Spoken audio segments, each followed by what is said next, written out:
Check, check. Hey, my mic is not on. My mic is not on.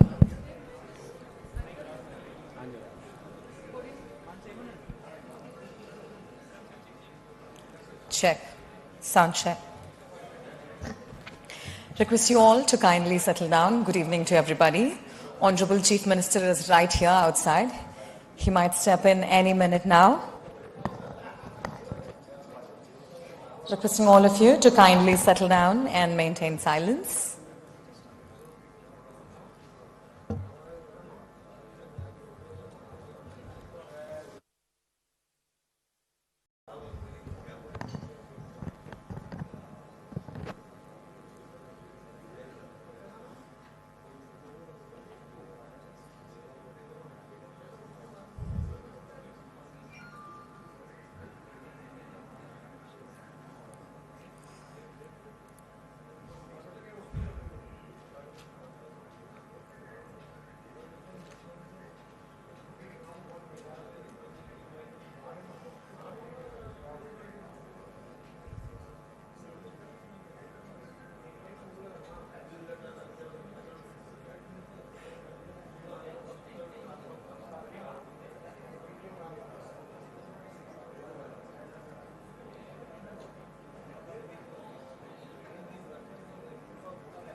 A warm welcome to the respectful Honorable Chief Minister of the State Telangana, Revanth Reddy Garu.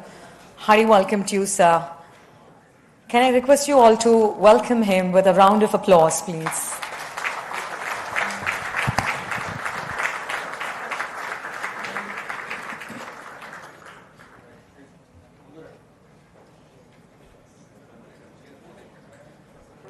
We'll just give 30 seconds for everybody to settle down.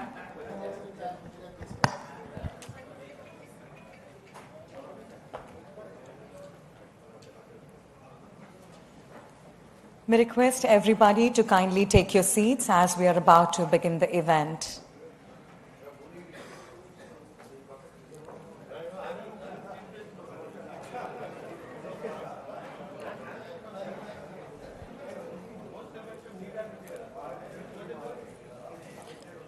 Shall I start? Sir, shall I start? Yeah. Andarki Namaskaram. Good evening.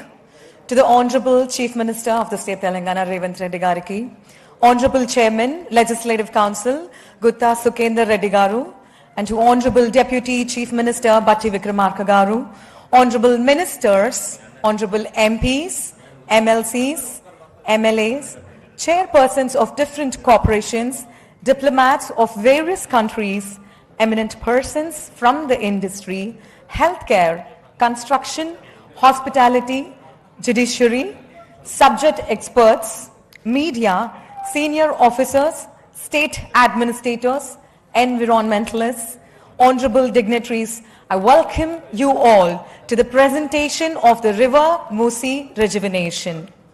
Ipudu, Telangana Rashtra Geetam kosam mi andarni nilabadavalsindiga korukuntunamu. I request you all to stand in the honor of Telangana state song. Thank you.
చావళీలు చాగువార కవిగాయక వైతాళిక కళలా మంజీరాలం శాంతిని జాగృత మరచే గీతాల జనజాతర అనునిత్యము నీ గానం అమ్మ నీవే మా ప్రాణం జై తెలంగాణ జై జై తెలంగాణ జై తెలంగాణ జై జై Telangana.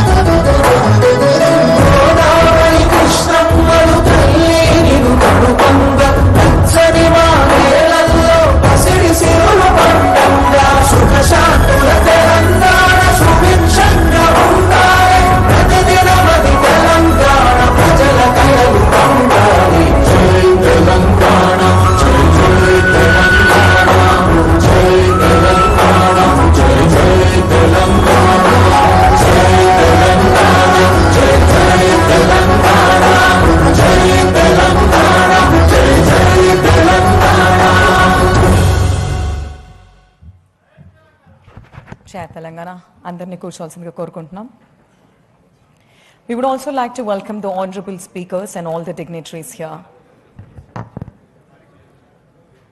Thank you. Requesting everybody to kindly settle down.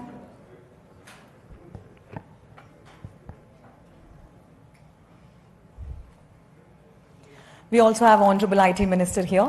Warm welcome to you, sir.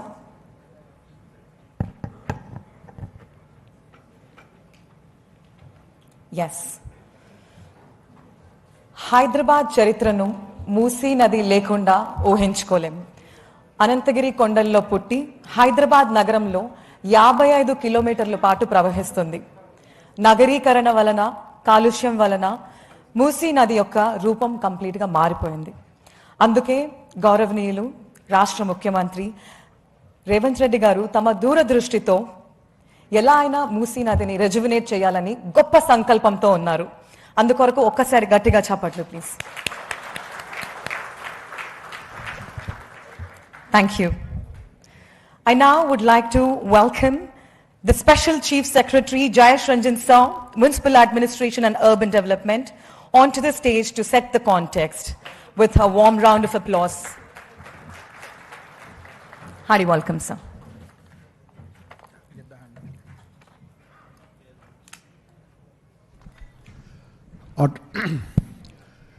Honorable Chief Minister, sir, Honorable Deputy Chief Minister, Honorable Speaker, sir, Honorable Council Chairman, respected ministers, advisors, members of Parliament, members of Legislative Assembly, Legislative Council, representatives, chairpersons of various corporations, all our invitees, our guests, distinguished members of the diplomatic services, senior industry representatives from various verticals like manufacturing sector, healthcare, property development, entertainment and media, and all the domain experts who are here, all the environmental civil society organizations.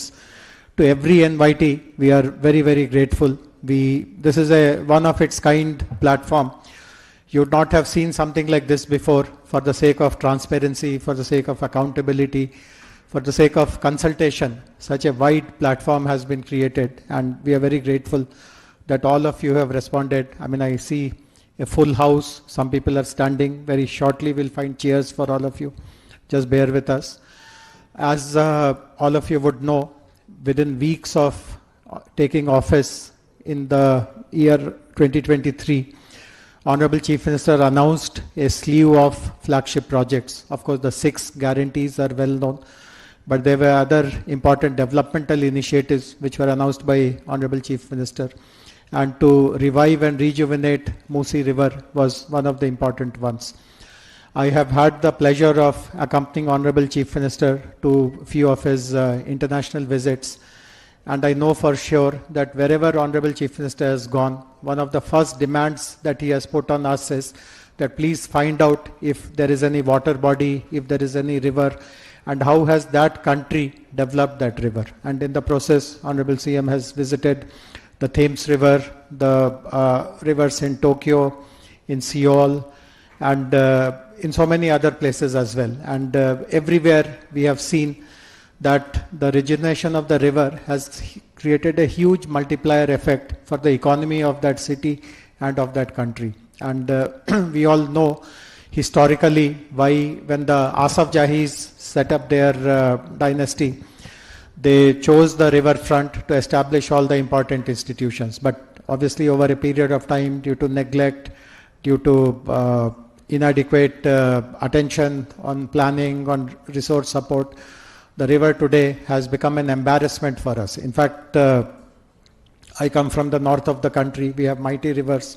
we have bridges, and when you cross a bridge over a river, you get a sense that I'm crossing something.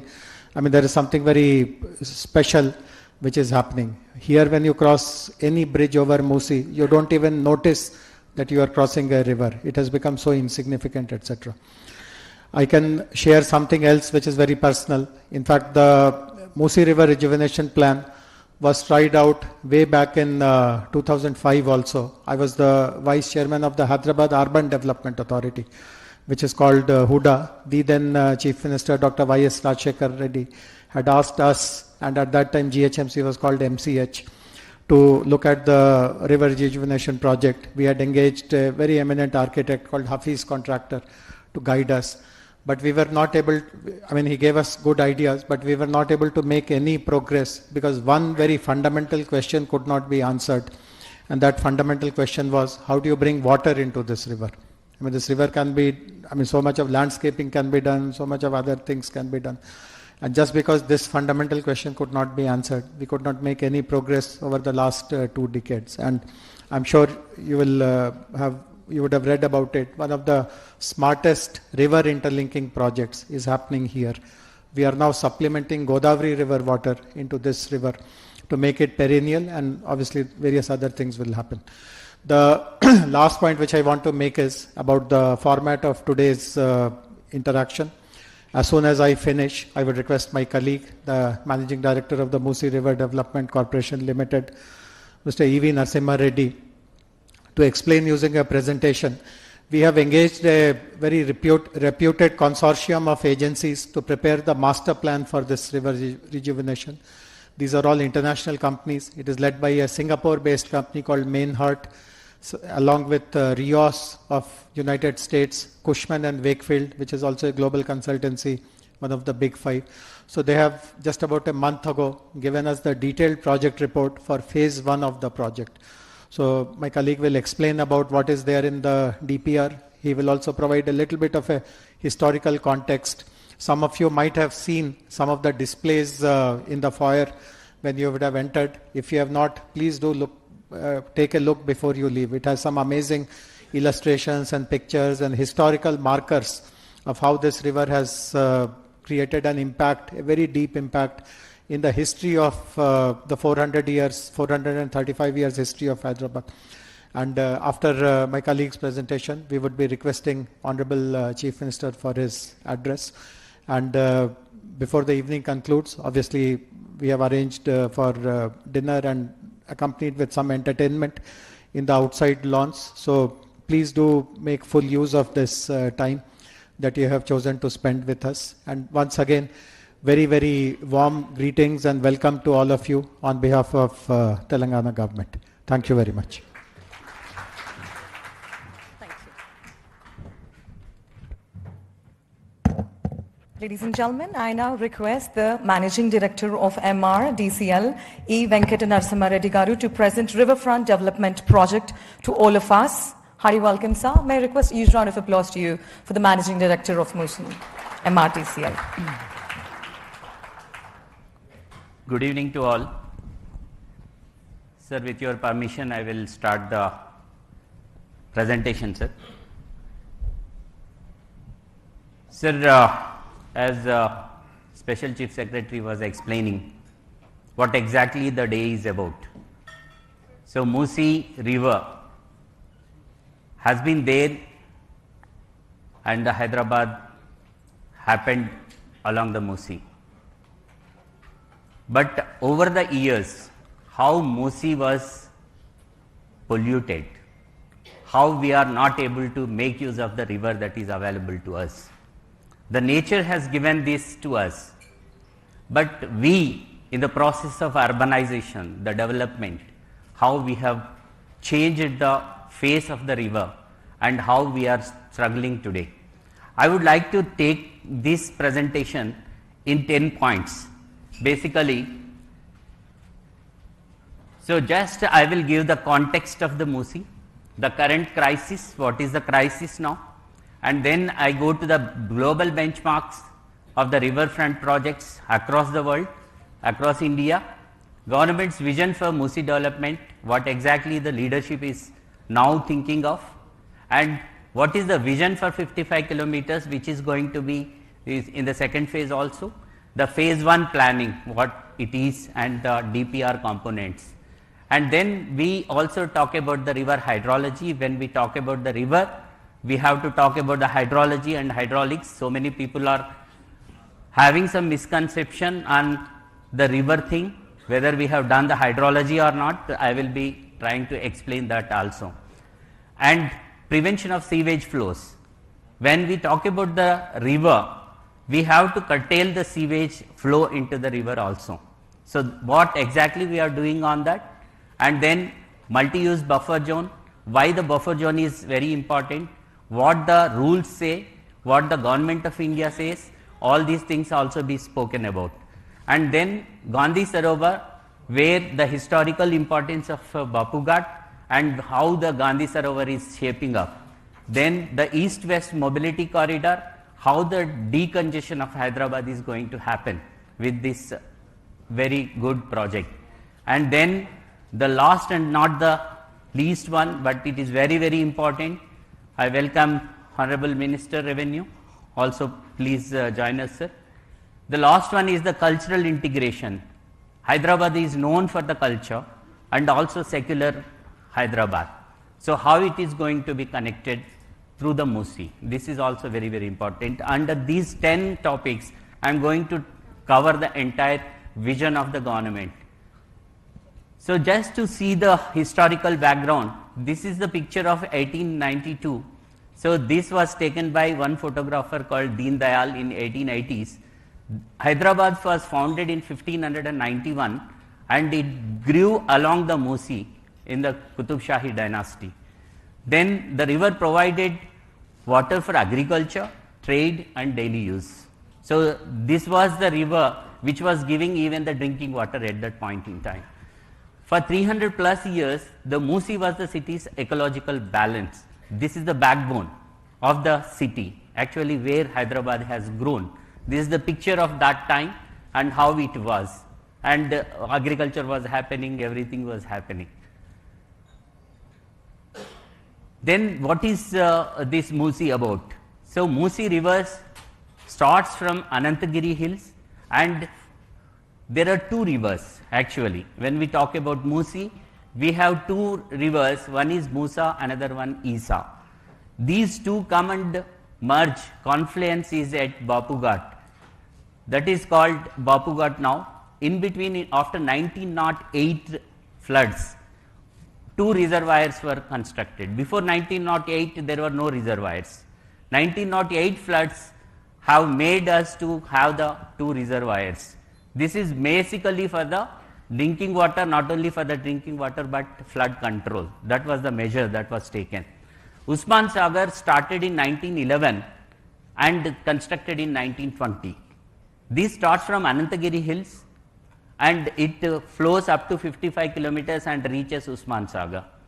And another river called Isa, this starts in Pargi area and this starts and comes 49 kilometers and comes to Himayat Sagar. This was constructed and completed by 1927. So 1920 and 1927, these two reservoirs were constructed and that was supplying the drinking water for Hyderabad as well. Then from there, the Musi now, if we take the ORR, outer ring road, 159 kilometers of outer ring road, where at Rajendra Nagar and Gandipet ORR, that is Narsinghi Junction, to Gaurelli. This is the other place where exactly this is the Gaurelli place. From here to here, this is 43 kilometers. And from here, Usman Sagar and Himayat Sagar, if we take these two rivulets and the length if we add, this is 21 kilometers and this is 34 kilometers, makes total 55 kilometers. Musi is coming from Anantagiri Hills, 55 kilometers up to Usman Sagar. Again 55 kilometers of river, Isa and Musa, together Musi, coming up to this place. So this is the entire Hyderabad place. And after that it flows towards Nalgonda and it links with the Krishna river. This is the tributary of the Krishna. So it merges with Krishna river at Vadapalli in Nalgonda district. So what is the crisis? How the Musi is today? If you see at the Musi, I have tried to show some pictures here. Musa Nagar location near Old City, encroachments in the buffer zone. See how after floods, how they are suffering. And location at Musarambagh bridge, lot of garbage, untreated sewage, everything is coming here. And at Chadarghat Causeway bridge, solid waste dumping is also happening. Then if we see Amberpet, I have taken some examples and just I am trying to show this. At Malakpet and at Musarambagh, there is 27 major nalas. I am not talking about the smaller nalas, but 27 major nalas join the Musi river without treatment. The treatment started some years back, but still lot needs to be done. Here I would also like to just show the video. Video please. The reality of the Musi. This is not just a river. This is the reality of the Musi today. Across Hyderabad, drainage channels discharge directly Going well. into the Musi, carrying untreated sewage every day. Plastic waste and toxic dumping have turned sections of the river into polluted drains. Chemical pollutants create thick layers of foam, a visible sign of contamination. Encroachments and unmanaged waste continue to choke the river's natural flow. What was once a flowing river now struggles under the weight of pollution. The Musi carries the waste of a growing city. Its condition today is a reminder that urgent action is needed.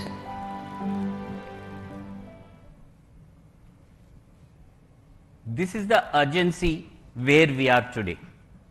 So if we also see the historical paper clippings and happenings that are there, in 2020, 50 people died in heavy rains, flash floods in Telangana. So this is why, what is the reason for this? Because Musi has to take all the nalas into that. Whatever flood that comes, that has to merge into the Musi and it has to flow uninterrupted. But if that is not happening, then the flooding happens. This is called urban flooding. So in urban flooding, the risks and infrastructure challenges are also there. This is one thing that happened in 2025.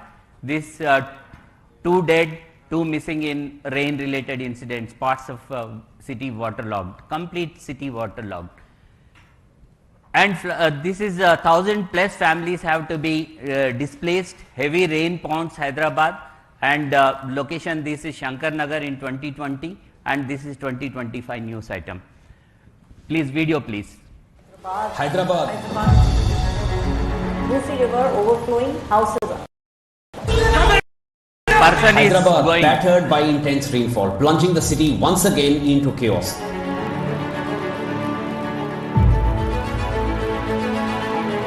Police moved quickly to close roads around the affected zone. Hyderabad was severely impacted as heavy rain continued to hit the city and several other districts of Telangana, leading to flight diversions and traffic congestion.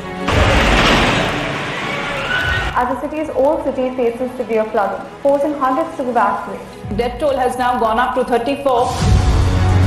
The forces have also joined into the rescue operations to safely evacuate.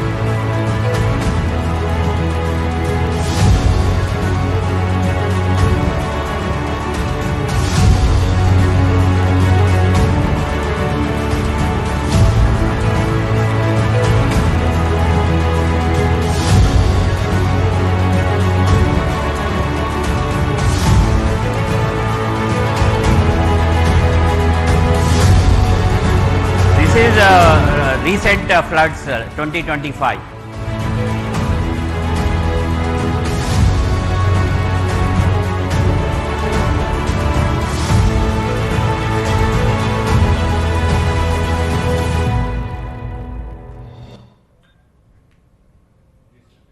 This is how havoc the heavy rains are doing in Hyderabad. So, though we have the river, for taking all this flood into it and just go along the river, and it can pass through to the Krishna river and then go to the sea. But because of various obstructions and other things, it is not happening. So, that is the crisis. Added to this, the climate change that is also there. As we have seen, within 24 hours, we are seeing 25 centimeters of rain, 40 centimeters of rain. See, actually all the systems were prepared only for 2 to 10 centimeters max. Even if 10 centimeter happens, the entire city gets into waterlogging, not only here, across the world, across other cities as well. But what needs to be done? When we are talking about Musi, actually the Musi project is not looking only about the Musi cleaning. We are trying to do an integrated approach, the comprehensive approach for the entire city. In the coming slides, I will also be explaining what exactly the government is trying to do. So, global climate projections, if you see, South Asian cities face a 40% increase in extreme rainfall events by 2050. If we are not prepared for that, we are losing out, and the generations coming will definitely curse us. So, this is the time we have to cloud bust everything. If you see 2020 Hyderabad floods, 50 lives and 5,000 crores of economical loss. This is reported by the newspapers, and 200 to 300 mm, 20 to 30 centimeters of rainfall within 24 hours. So, this is where we are today. Therefore, every monsoon that passes without action, if we fail to take an action today, is a disaster we chose not to prevent. We have to prevent it. What needs to be done? That is what exactly the project is about. So, in light of these crises, the Musi's revival is not a choice, it is a necessity, it is a compulsion. This is exactly where we are today. So, what we have done? So, having studied the problems here, we are not leaving the problem there. We are trying to find out the solutions. Which are the best practices that are there across the world? We try to see we try to go around the globe and take the inspiration out of it. So, out of this, if you see Cheon Seoul river, where this was before doing the riverfront.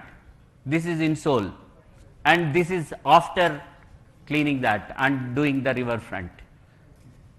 So, the second example is Thames. See the old Thames and the new Thames now, how the economy is growing around. Next, this is Sumida river in Tokyo, how it was, how it is today. And this is Singapore riverfront, how it is. Many of us probably have visited several of these places, but we never understood that how the river was, because now we are seeing this. We didn't know what happened in the historical thing. So, all these things are studied now, and Sabarmati riverfront even in India. Sabarmati, if you see the riverfront now in Gujarat, and this is Seine river, Paris. Several of us visited Seine and how it is today. Please play the video.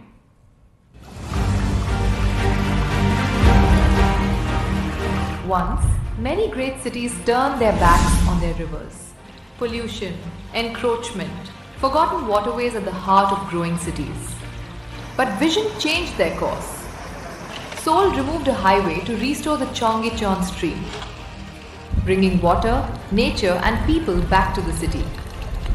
Tokyo revitalized its riverbanks, creating vibrant public spaces along the Sumida River. London turned the Thames into a thriving cultural and economic corridor.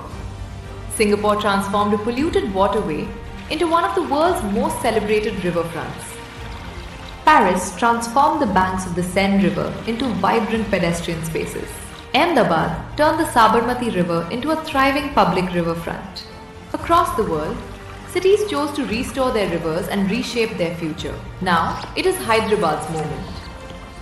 The revival of the Musi begins.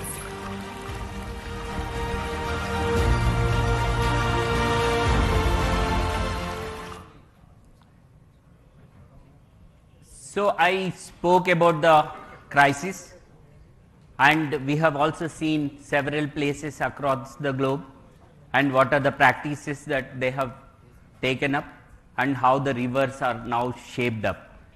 And after seeing this, the leadership today is very committed to that. That's the reason a team led by Honorable Chief Minister himself has taken to the various places along with media. Let me also be very clear so that everybody can understand. And the cabinet colleagues of Sir and also the senior bureaucrats to study this. The vision leadership commitment, see Dubai, Singapore, London, Tokyo, all these places were visited by Honorable Chief Minister. And the teams were sent again to study what they have done, what we need to do for Musi. Please play the video.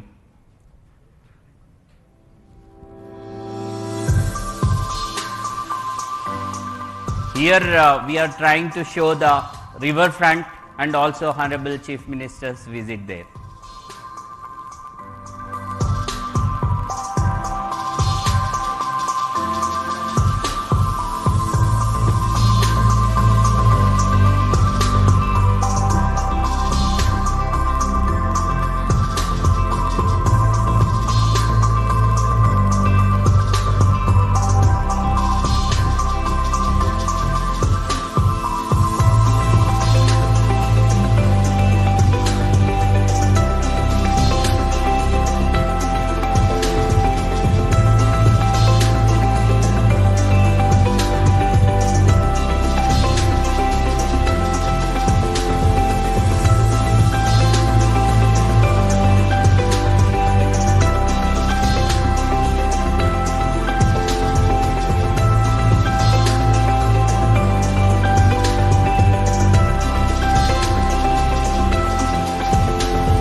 So these are all not the AI created. These are actuals. And Honorable Chief Minister visited that. So when we are trying to show the vision, people are thinking that AI, but that is based on the actual study that is done and the pictures are presented here. I request all of you, while going back again, once again see, this is possible. This is possible, but the commitment from the government that also been shown. So this is the right time. We have to arise and we have to see that this happens. Then what we have done on this front, for the last 1.5 to 2 years, the field studies done, the understanding is done, the data collection is done. First, data collection is very, very important. After data collection, that is collated, and then the study happened, and we are coming out with a plan. The plan will be implemented. I am trying to just showcase the plan. What we are exactly thinking of. In this particular thing, Hyderabad is going towards blue and green Hyderabad. As you are aware, already we have a beautiful ecosystem here. We have 1,000+ lakes within Hyderabad's jurisdiction in the Cure area. Now we are calling core urban region economy area. Within that, about 2,000 are there, but we are going to take up at least 1,000 lakes. Already the activity started, rejuvenating or lake improvement happening, and that will go on. That is one. This is a lake system having the chain system. One lake is full, then the overflow of that lake comes to the other one, second, third one, and then it comes into the Musi. So we are also targeting that, that is also happening. Then the clean river, what does it mean? There is no sewage flow into Musi. How to treat this, where to send this, how to utilize the resources that are available. Second is the flood mitigation. I have shown how the floods are making havoc in city. So this is also very important to save the lives and properties of the people, and also to thrive the economy in Hyderabad. So flood mitigation measures, accessible riverfront. When the river is there, people have to enjoy the riverfront. They have to have that ecological balance, and they have to enjoy the riverfront, so that the public spaces have to be improved. Connected city. See, river is there, how to connect it. So the mobility is also another factor that is also considered in this project. And sustainable development. Every development that is taken up has to be a sustainable development. These days we are talking global SDGs. With this river, at least we are attempting to have 6 sustainable development goals achieved into this. This is what exactly. And we have very rich heritage. Probably some of you might have seen what we tried to show from Vishnu Kundins now to the present day, how the history has shaped up and how the history has given invaluable heritage to Hyderabad. We have to restore it and protect it. And the most important thing is, with all these things, now you have seen all the videos of Tokyo, Singapore and London, every city, the economy is thriving next to the river. Night economy is there. So why not we have, so that the people can also work in the nights, blue collar jobs will come and they will earn very good amount to live, livelihoods improvement. Then we have also done some analysis and compared with other rivers. So in the Seoul, the Chong Yecheon river is developed only 5.8 kilometers. What we have seen is only 5.8 kilometers. And Sabarmati riverfront in phase 1 they have done 11.5 kilometers. In phase 2 now they are doing 13 kilometers. Subida river Tokyo 23.5 kilometers. Seine river in Paris 29 kilometers. Thames London 39 kilometers.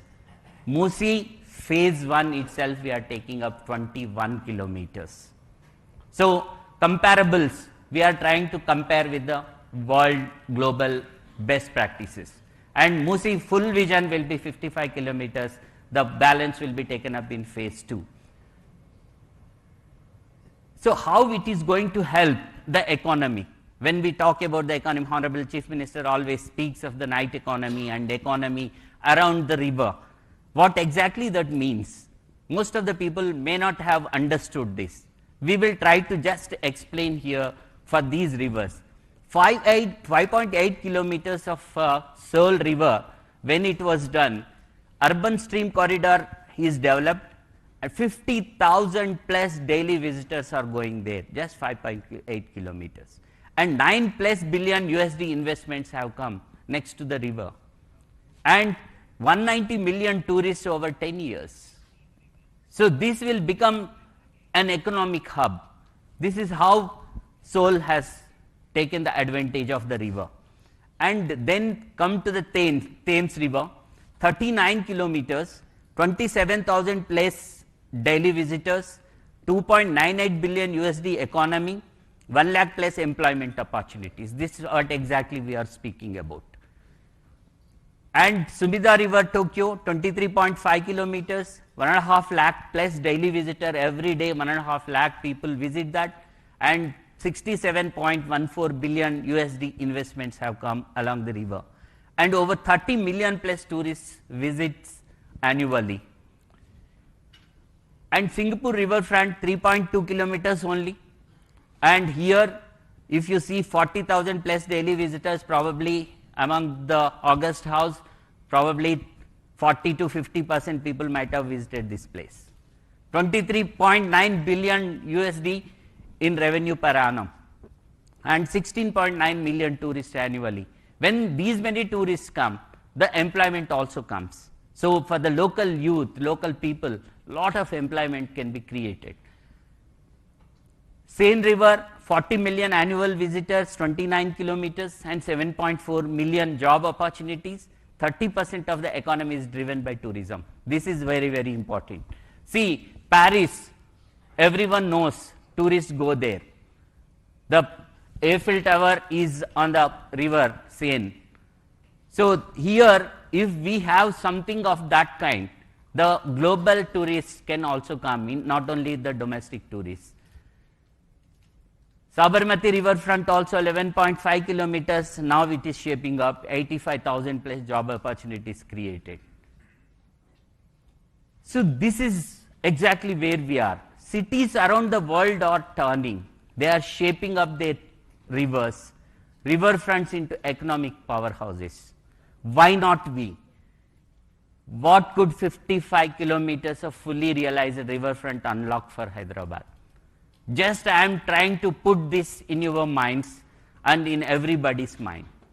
If those countries can do with the smaller extent of riverfront, so much of economic activity, job creation, tourist attraction, thereby economic growth of the country, why not for the Hyderabad now?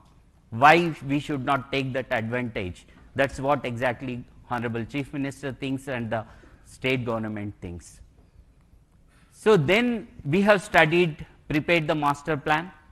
In the master plan, this is in 2 phases. Phase 1 is for 21 kilometers and 55 kilometers master plan. Also, I am trying to just show how we are proceeding further.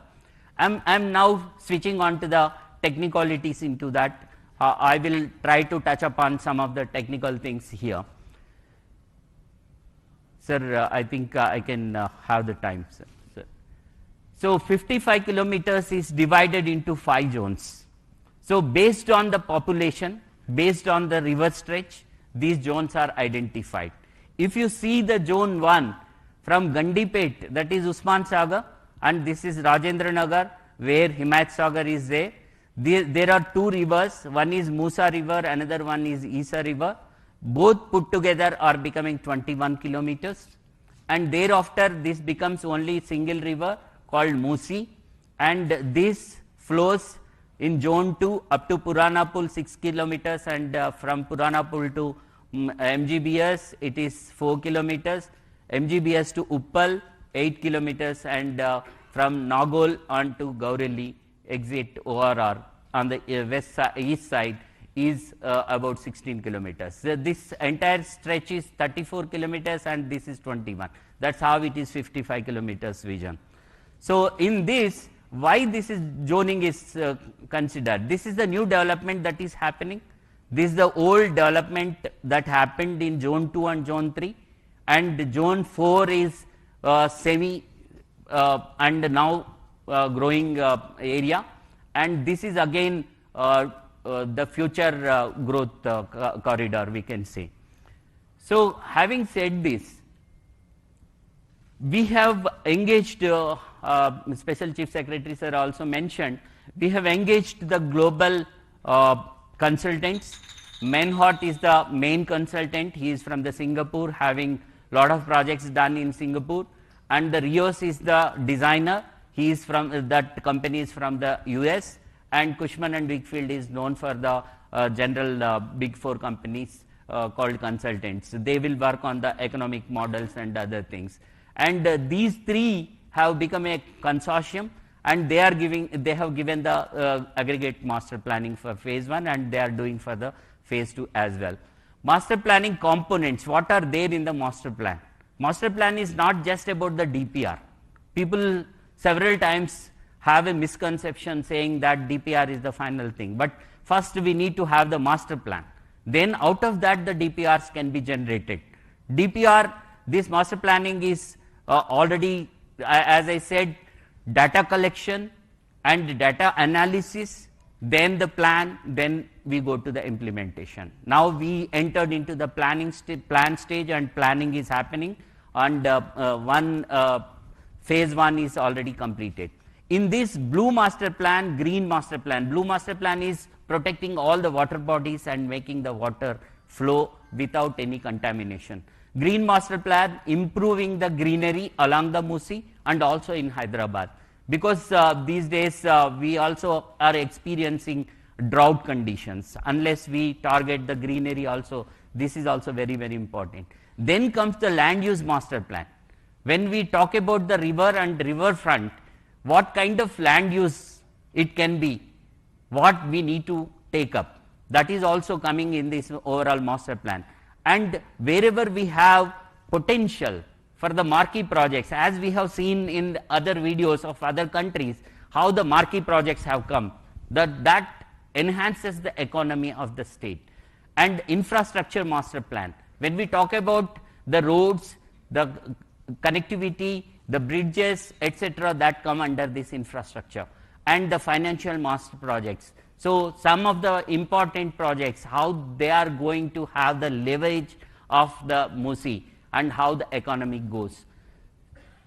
So that covers everything. Phase 1 covers 2 river stretches, as I was explaining, from Gandipet to the Bapu Ghat, now we are calling it Gandhi Sarovar, and Himayat Sagar to Gandhi Sarovar, total 21 kilometers. This, what exactly are the components now we are looking at when we are talking about the Musi? As I was explaining, just not cleaning the river, just not making some pathways and showing that river cleaning happened, riverfront happened, it is not like that. So river cleaning, accumulated silt and debris removal has to happen, and that too it has to happen very technically and scientifically. For this and riverbed profiling, we have to do the riverbed profiling and flood mitigation. This is most important. And slope stabilization. Unless we have the embankments properly, we cannot curtail the floods. We have to do that. And roads along the river bank, this is about the connectivity, east-west corridor. Trunk sewer mains, this is also very, very important. This is exactly what I was talking about. Unless we treat entire sewage across city and not allowing it directly enter into the Musi without treatment, again the Musi cleaning is not happening. So that's the reason this is also integrated and the plan is comprehensive. And water retention structures. So we have to have the water in the river all through 365 days, so that some boating can happen, some people can go in the evenings and relax there, and the night economy happens there. Unless we have the water throughout, we cannot improve the tourism, economy and other things. That's the reason here I will come in the next slides, the river Godavari river linkage, how it is happening. Riverfront development. After doing all these things, the riverfront has to be developed so that the public spaces are developed, public access can be developed, public can go there. For this entire phase 1, for all the development works up to 7, it is going to be around 6,500 to 7,000 crore only. So we are going to spend this money on these 7 components for this 21 kilometer development. And this doesn't include the land acquisition if required, or we have come out with a new policy, TDR policy, even for the people who are having the land ownership, in the river bed and also in the buffer, they will be appropriately compensated under TDR. And this is why in the next slides you will understand what buffer is, why it is required, etc. So understanding the river is very, very important. Unless you understand the river, what is the flow of the river, you cannot plan it. It is haphazard planning and it cannot sustain. When we talk about the sustainability, we have to understand the science, safety and hydrology of the river. In this, we have studied extensively the overall catchment area of these two reservoirs. The Usman Sagar reservoir catchment area is 740 square kilometers. As we were telling, it starts from Anantagiri and comes up to Usman Sagar, Gandipet. And Himayat Sagar reservoir, the catchment area is 1362 square kilometers. This starts at Pagi and comes up to Himayat Sagar. The blue one is the Gandipet one, and this green one is the Himayat Sagar. You can see Himayat Sagar here and Gandipet here. This is the catchment area. So whatever rain that falls there, that comes into these reservoirs, that study is also there. Catchment area map of downstream nalas. After the reservoirs, this is entire Cure area now. In this, how the nalas and the catchment, that drainage system, the drainage pattern we call, how it is entering into the river, this is also studied. Then this is very, very important for all of us. Given situation of the river, if we leave the river like this, why the floods are happening? If the river is left like what it is today, so with the study that is there, done through two simulations, one is HEC HMS and another one is HEC RAS. What is this HEC HMS? This is Hydrologic Engineering Center run by US Army Corps Engineering. They have developed hydrological modeling system. Hydrological modeling system. This is a software where we have to run the river widths, river lengths, river flow, river hydraulics, and then that gives how the flooding happens. If you see the blue marks, if the full flow of the river comes, the flooding happens up to these places. And this HEC-ROS is the river analysis system. So this analysis is done in both the softwares, so that we are thorough on this. And not only this, if after studying this, what should be the cross section of the river, we have identified. And if the river should not come outside the embankments, if this flooding should not happen, which is causing lot of human loss or even the property loss and the economic loss. So in order to contain this, we have to have proper sectioning of this. I will be coming to the section in the next slide. This is the slide. So in order to curtail, I will just go back again. If the section is properly done, giving the river back of its property, river ki property undi, dan property daniki manam ichcheste adi bayataku raadu. So danni manam cheyalsina avasaram undi.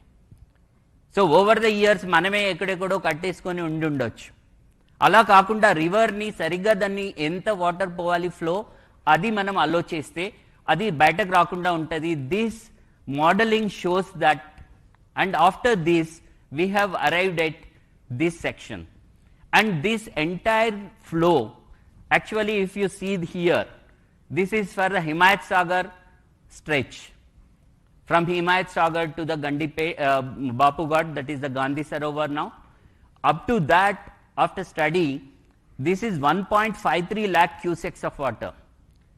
In the 2025, actually the maximum flow we have taken from Himayat Sagar was only 36,000 cusecs. But this Himayat Sagar was designed for 1.53 lakh cusecs. Unless we see the downstream of the river properly and do the section, again the floods will happen. That's the reason we have taken National Institute of Hydrology, Roorkee also on board, and they have also vetted it and certified. Based on that, from the river, middle of the river, on both sides, if we maintain 100 meters including the buffer, the river will flow like this. The river will flow 1 in 5 years or 1 in 25 years. This is return period, what as per the technical term it is called. This takes about 60,000 cusecs. So whatever flood that happened in 25, 20, etc., can be arrested here only. But the upper promenade, if we see, that is called high flood level. This is the 520 meter. High flood level, this is about 124 meters. If we take this 124 meters also for the river, this is called river basin. So if we factor this and do the embankment like this, in return period of 100 years, the water will not come outside. That is the study. That means in 1 in 100 years, 1% of chance, but 1% of chance also we cannot take with the river. That is the reason the section is decided with this, and rest is the buffer. On this buffer, the promenades are coming. This is called lower promenade, this is upper promenade.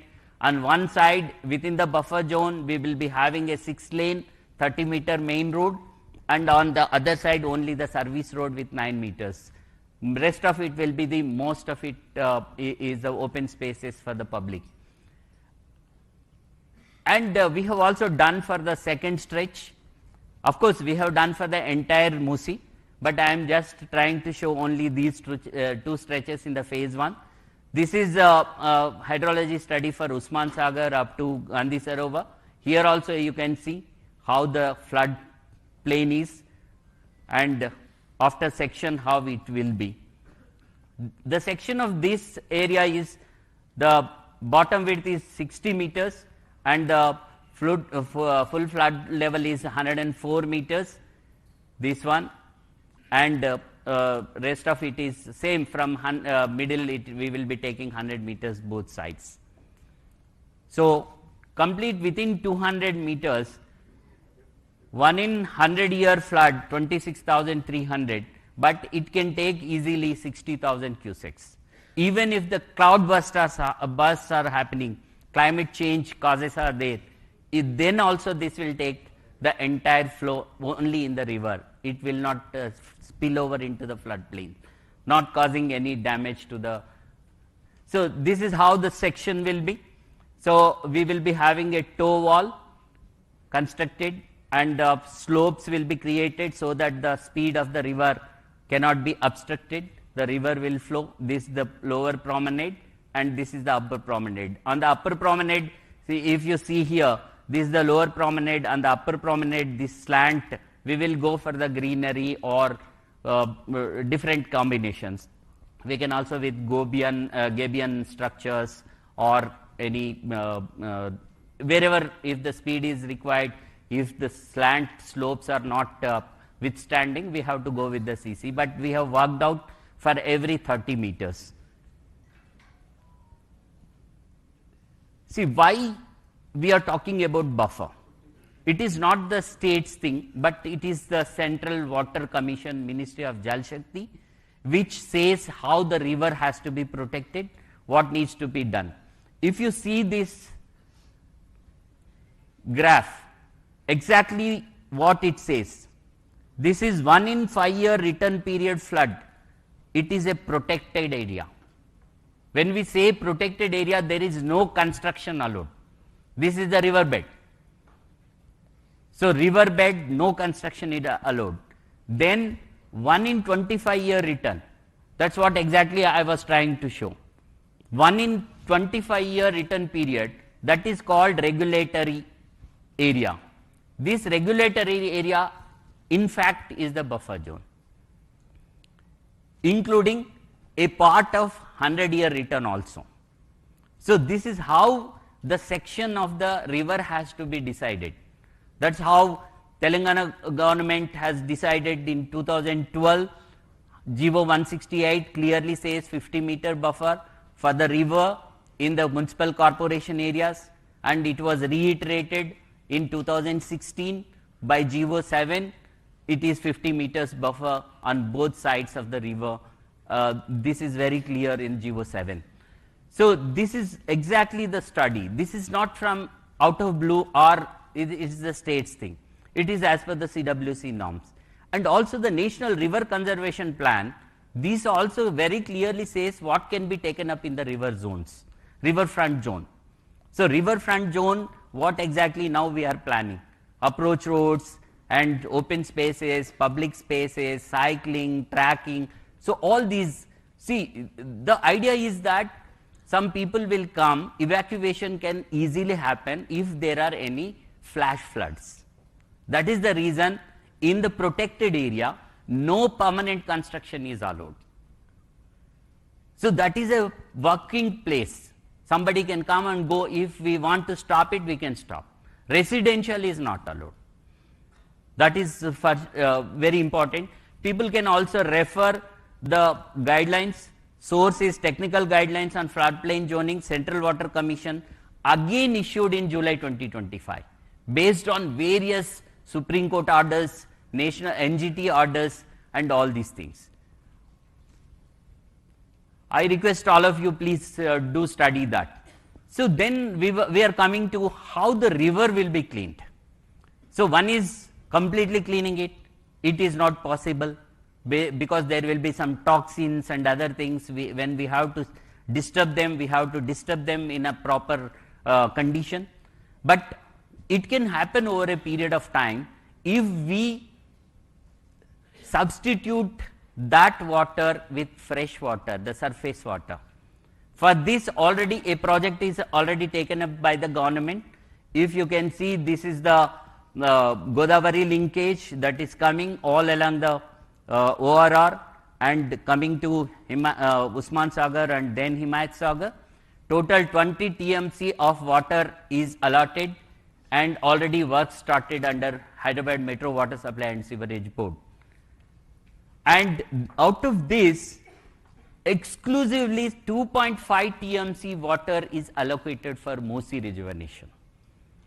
This is exactly what I was trying to tell. So in the river, all through 365 days, there will be water, that is the fresh water that comes from the river Godavari. So this is the river linking project, Special CS was also mentioning. So this is one, getting the fresh water there. Then what is the second thing? Second thing is we have to treat the sewage in the entire city. Sewage treatment and trunk sewer mains. After treating or before treating, we should not allow the sewage to pass into the river. So what exactly now it is happening on the sewage front? This is another very important thing. So if you see, there are STPs already existing. Here a representative photo already functional, this one, Ambapet. 772 MLD existing STPs, 25 are there, and 1106 MLD already commissioned and works are going on in good pace, 27. 972 MLD ongoing STPs under Amrut scheme, 39 are under progress. So these many STPs are happening, and this is the existing one. These are the new ones, already construction is going on. In the phase 1, the Narsingi already started. The STP work is started. What remains to be done? What remains to be done is taking the nalas into consideration. Along the Musi, we have to have the diversion drains, and these are bigger ones, red ones are the existing STPs. If we are not doing another big STP, we have to divert it here and bring it here likewise. And this is the part of the project where we were talking about phase 1, the sewage treatment, the trunk mains are all happening here. So this is the picture that is showing how the trunk mains are coming, how the sewage will be diverted to the STP. Here is one STP, here is one STP, another one and another one. There are 4 STPs nearby. This is treated and coming and joining in the river. But even after that, we have to have other side, because this is treated and it is merging. For other side, it will come and go to Attapur. For the first time in the Hyderabad, we are coming out with one underground STP as well. So the red marks are the trunk mains that lead to the STP, and this is connected. Here I would like to just bring to the notice of the August House. Earlier also the diversion lanes constructed, if you see the yellow line, that is exactly in the Musi. So if we construct something in the river itself, it will obstruct the flow of the river. So what we are doing as part of the project, we are shifting this also onto the river edge, that is into the buffer. So that the river, as I was telling, we have to give the river what it is supposed to be having. So our river ni atlane flow avvadaniki manam ivvalsina avasaram undi, daniki A obstruction ఉండకూడదు. So అది కూడా ఈ project లో పెట్టడం జరిగింది. Then another very big decision taken by Honorable Chief Minister and the Cabinet Government is that, okay, now we are planning to have the STPs fully functional and diverting all the sewage into the STPs and treating it. Why not we treat tertiarily? The tertiary treatment has to happen. Then use that water. We are bringing Godavari water, Krishna water, all about 200 plus 300 plus kilometers with spending so much of money. That is for drinking water purpose. Whereas the sewage is just left like that. If you see the Singapore model, there they call P water. That is a treated sewage water that is utilized for various purposes. Why not we use? That is exactly the project is talking about. This is also factored now. After treating this sewage water, tertiary treatment will be done. This water will be supplied to the industry and particularly the data centers that are coming up. Already Metro Water Supply and Sewerage Board is working with TGIC, where the industrial areas are coming up. For example, Future City and also the Chandan Valley industrial area. A pipeline will be laid. Before that, at every treatment plant, we will be having a storage reservoir. Therefrom, it will be pumped to the respective industrial areas. Not only that, we will also be requesting all the developers here, sitting here, in the construction, invariably we have to use this treated water. And also all the greenery that is coming up in Hyderabad, around ORR, we are also having contemplated already ring bund along the ORR, along the drinking water line. Next to that, new water pipeline will come. This will have storage tanks wherever necessary. There from the tanker supply can happen. Even the big industries, we will have the pipeline itself, and entire greenery will be supported by this water system only. This helps in 2 ways. One is reducing wastage of drinking water all the way we are bringing from Godavari and Krishna. That can be utilized effectively for the drinking water purposes. For all other purposes, we will get the water at a lesser price. HMW SSB as on today is giving at something like including sewage 60 to 180 rupees per kiloliter for the industry, because they are getting all the way from that. That is the raw water that is given. That is actually potable water. But if we use this, it will come down to 70 or 80 rupees. It is going to help the industry as well, and also burden on the drinking water requirement. In the future, city is growing like anything, and in the core urban region economy area, we will be needing more drinking water. So this is another very good initiative that is flagged into the project. This is a strategic mobility intervention. So as part of this, how many bridges are coming, and as I was talking about the retention of the water, there will be one barrage here, one barrage at Narsingi, another one at Gandhi Sarovar, so that the water always remains along this river. And this can enhance the tourism, enhance economy, enhance activity, and also the everything in this particular area.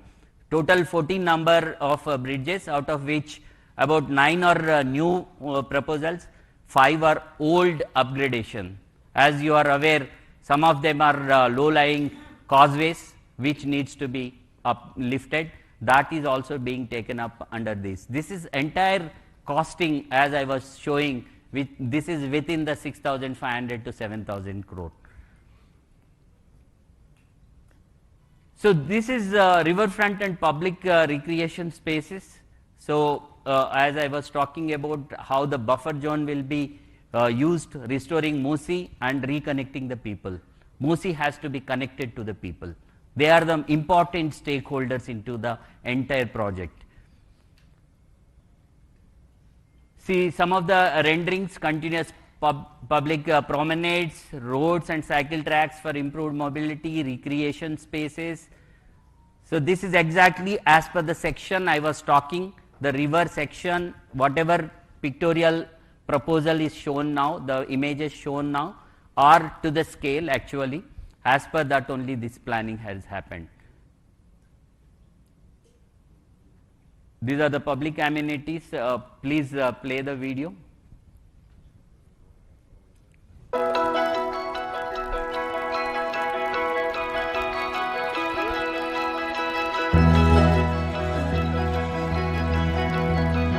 A paper this तरफ.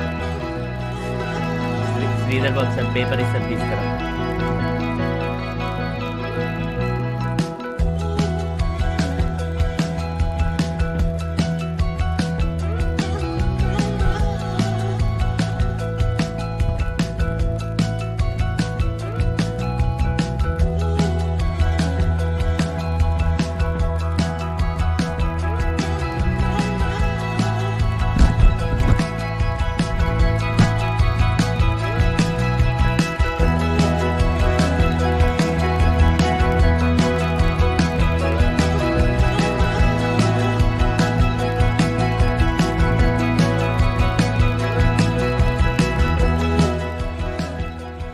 ఇక్కడ greenery కూడా చూస్తే మనము నేచర్కి దగ్గరగా ఉండేట్టుగా ఎక్కువగా plan చేస్తున్నాం. Ecological బ్యాలెన్స్ని కూడా దృష్టిలో పెట్టుకొని తయారు చేయడం జరుగుతోంది. సో అది చాలా ముఖ్యమైనటువంటి విషయం. సైకిల్ ట్రాక్స్ వస్తాయి, ఇట్లా క్రాస్ ఓవర్ బ్రిడ్జెస్ వస్తాయి, ఇందాక మనం అనుకున్న 14 బ్రిడ్జెస్ వస్తాయి. బరాజ్ ఉన్నందువల్ల ఈ నీళ్ళు ఆగుతాయి, దాంట్లో బోటింగ్ అది అవుతుంది. సో ఇది ప్రపోజ్డ్ రివర్ ఫ్రంట్ మనం ఏదైతే సెక్షన్ అనుకున్నామో రివర్ సెక్షన్ దానికి అనుబంధంగా తయారు చేసిందే. సో రోడ్ మనం అనుకుంటున్నాం 6 lane road next to the river. This is going to be the east west corridor. మనకి నార్సింగి నుంచి గౌరెల్లి వరకు, అంటే అటు విజయవాడకు వెళ్లాల్సిన వాళ్ళు హైవేకి, ఇటు బొంబాయి వెళ్లాల్సిన హైవేకి ఈజీగా కనెక్ట్ అవుతుంది. అదేవిధంగా బీజాపూర్ హైవేకి కనెక్ట్ అవుతుంది. So this is how we have envisioned with the technical study. The study happened for 1.5 years. We have gone around and seen every place, and Honorable Chief Minister himself seen, and he has given lot of inputs into that, and this is exactly the master planning happened. Now the DPR is also ready for the phase 1, and we will be immediately starting. As I was talking about the Gandhi Sarovar, what is the relevance of the Gandhi Sarovar? చాలా మంది అడుగుతారు, ఈ గాంధీ సరోవర్ ఇక్కడనే ఎందుకు ఉండాలి, ఇలానే ఎందుకు ఉండాలి, ఇలాంటి ప్రశ్నలు చాలా మందికి ఉన్నాయి. చాలా మందికి హిస్టారికల్ బ్యాక్గ్రౌండ్ తెలిసి ఉండకపోవచ్చు, కాబట్టి ఒకసారి అది కూడా మనం తెలుసుకోవాలి.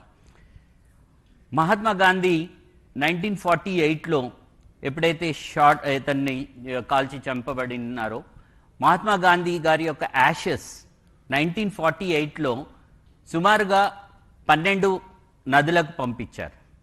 12 నదులే కాకుండా కన్యాకుమారిలో 2 సముద్రాలు కలిసే చోటికి కూడా పంపించారు. అక్కడ కలిపారు. ఇక్కడ మూసా అండ్ ఈసా 2 రివర్స్ కలుస్తున్నాయి కాబట్టి ఇది కూడా ఒక సంగమం. అంటే సంగమాలని టార్గెట్ చేయటం జరిగింది. ఇక్కడ ఒక సంగమం ఉంది అనే ఉద్దేశంతో ఇక్కడికి వచ్చి వారి యొక్క యాషెస్ కూడా కలిపారు. అందుకనే అప్పుడున్నటువంటి ప్రభుత్వం అప్పుడే గవర్నమెంట్ ల్యాండ్ దీనికి ఇచ్చి సుమారుగా 66 ఎకరాల భూమిని ఇచ్చి ఇక్కడ బాపు ఘాట్ అనేది పెట్టడం జరిగింది. బాపు ఘాట్ ఇక్కడ మీరు బొమ్మ చూస్తే గాంధీ గారు ఉన్నారు. మనం 30th జనవరి ప్రతి సంవత్సరం కూడా ఇక్కడికి వెళ్ళి వారికి మన నివాళులు అర్పిస్తూ ఉంటాం. ఇక్కడ ఇది మ్యూజియం కూడా ఉంది. కానీ దీన్ని ఇలానే వదిలేస్తే గాంధీయిజంని ఎలా మనం ప్రమోట్ చేస్తాం? మనకు ఆల్రెడీ హిస్టారికల్గా ఈ ప్లేస్ ఉంది. ఇక్కడ మూసా రివర్ అండ్ ఈసా రివర్ వచ్చి ఇక్కడ కలుస్తూ ఉన్నాయి. దీన్ని ఒక స్టడీ ఏరియా గాంధీయన్ ఫిలాసఫీ మీద డెవలప్ చేస్తే ఎలా ఉంటుంది అనేది ఒక ఆలోచన వచ్చినప్పుడు సీఎం గారు దాని మీద మనకి చాలా ఐడియాస్ ఇవ్వటం జరిగింది. దాన్ని బేస్ చేసుకునే వర్కౌట్ చేయటం జరిగింది. దాంట్లో ప్రముఖంగా ఈ టవర్. ఈ టవర్లో అన్నీ కూడా గాంధీకి సంబంధించి క్రింద మ్యూజియం ఉంటుంది. If you see statue of peace Gandhi garu ఉంటారు. హ్యాండ్లూమ్ ట్రైనింగ్ సెంటర్ ఉంటుంది. ఇక్కడ education and knowledge hub and research ఉంటుంది. నాలెడ్జ్ హబ్ అంటే రీసెర్చ్ కూడా అవుతుంది. గాంధీ మీద ఎంతో రీసెర్చ్ జరుగుతూ ఉంటుంది. మనకు తెలుసు చాలా చోట్ల పబ్లిక్ రిక్రియేషన్ స్పేసెస్ ఉంటాయి. అంటే పబ్లిక్ స్టూడెంట్స్ యూత్ అందరూ కూడా అట్రాక్ట్ అయ్యి అక్కడికి వెళ్ళడానికి పబ్లిక్ రిక్రియేషన్ స్పేసెస్ ఉంటాయి. మెడిటేషన్ అండ్ వెల్నెస్ విలేజ్ ఉంటుంది. Meditation is also very very important and for the well being of the children. ఇప్పుడున్నటువంటి స్ట్రెస్కి ఇక్కడ అవి కూడా క్రియేట్ చేయడం, అట్లాగే ఒక మ్యూజియం క్రియేట్ చేయడం జరుగుతుంది. ఇవి ఎలా వస్తాయి అంటే దీంట్లో ఈ రకంగా గాంధీ మ్యూజియం వస్తుంది. వ్యూయింగ్ ప్లాట్ఫామ్స్ పైకి మనం ఎక్కినట్లయితే మొత్తం సిటీ కనబడుతుంది, వ్యూయింగ్ ఉంటుంది, గాంధీ ఉంటారు. ఈ పైన వెళ్ళిన చోట ఇక్కడ నుంచి మనం గాంధీ గారితో ఫొటోస్ కూడా తీసుకునే అవకాశం ఉంటుంది. కల్చరల్ అండ్ ఎగ్జిబిషన్ స్పేసెస్ కూడా ఉంటాయి. ఎవరైనా కల్చరల్ అండ్ ఎగ్జిబిషన్స్ అందులో చేయాలంటే గాంధీకి సంబంధించి arts, performance arts etcetera. And research centre. ఇదే కాకుండా బేసిక్గా ఇప్పుడు మనకు లిటరరీ ఫెస్టివల్స్ అవుతూ ఉంటాయి, బుక్ ఎగ్జిబిషన్స్ అవుతూ ఉంటాయి. అవి ఎక్కడెక్కడో అవుతూ ఉంటాయి. ఎక్కడో ఓపెన్ స్పేస్లో పెద్ద గుడారం లాంటిది వేసేసి మనం చూపిస్తూ ఉంటాం. ఇక్కడ ఆ స్పేసెస్ క్రియేట్ అయితే ఇది ఒక హ్యాపెనింగ్ ప్లేస్ అవుతుంది. So that is the whole idea. ఇది సుమారుగా 200 ఎకరాలలో ఈ గాంధీ సరోవర్ డెవలప్మెంట్ జరుగుతూ ఉంది. Video please.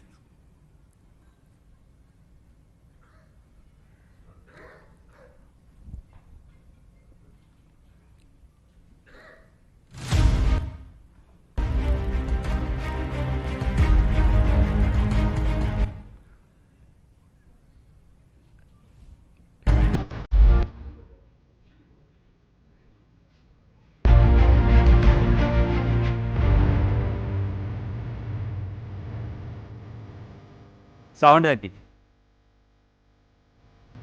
ఇక్కడ చూసినట్లయితే మూసా ఈసా రివర్ వస్తుంది. ఈ రోడ్లు ఏవైతే ఉన్నాయో ఈస్ట్ వెస్ట్ కారిడార్, సారీ,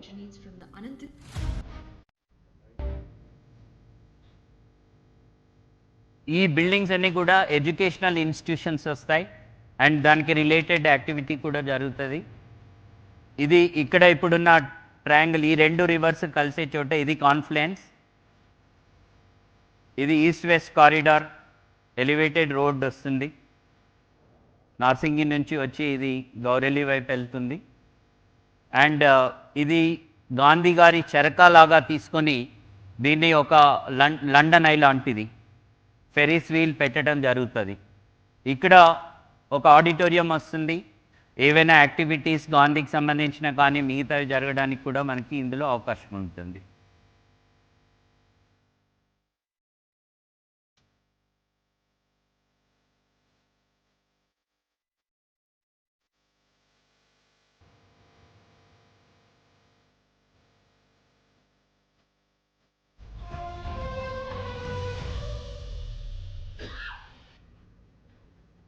ఇది సుమారుగా 100 మీటర్స్ ఉంటుంది. గాంధీ గారి విగ్రహం దానికి ప్రపోర్షనేట్గా సుమారుగా 123 ఫీట్లు ఉంటుంది. సో దాని ప్రకారం ఇది చేయటం జరుగుతుంది. సో ఆల్రెడీ దీని డీటెయిలింగ్ కూడా అయిపోయింది. ప్రతి ఫ్లోర్లో ఏమొస్తుంది, ప్రతి లెవెల్లో ఏమొస్తుంది కూడా తీసుకోవటం జరిగింది.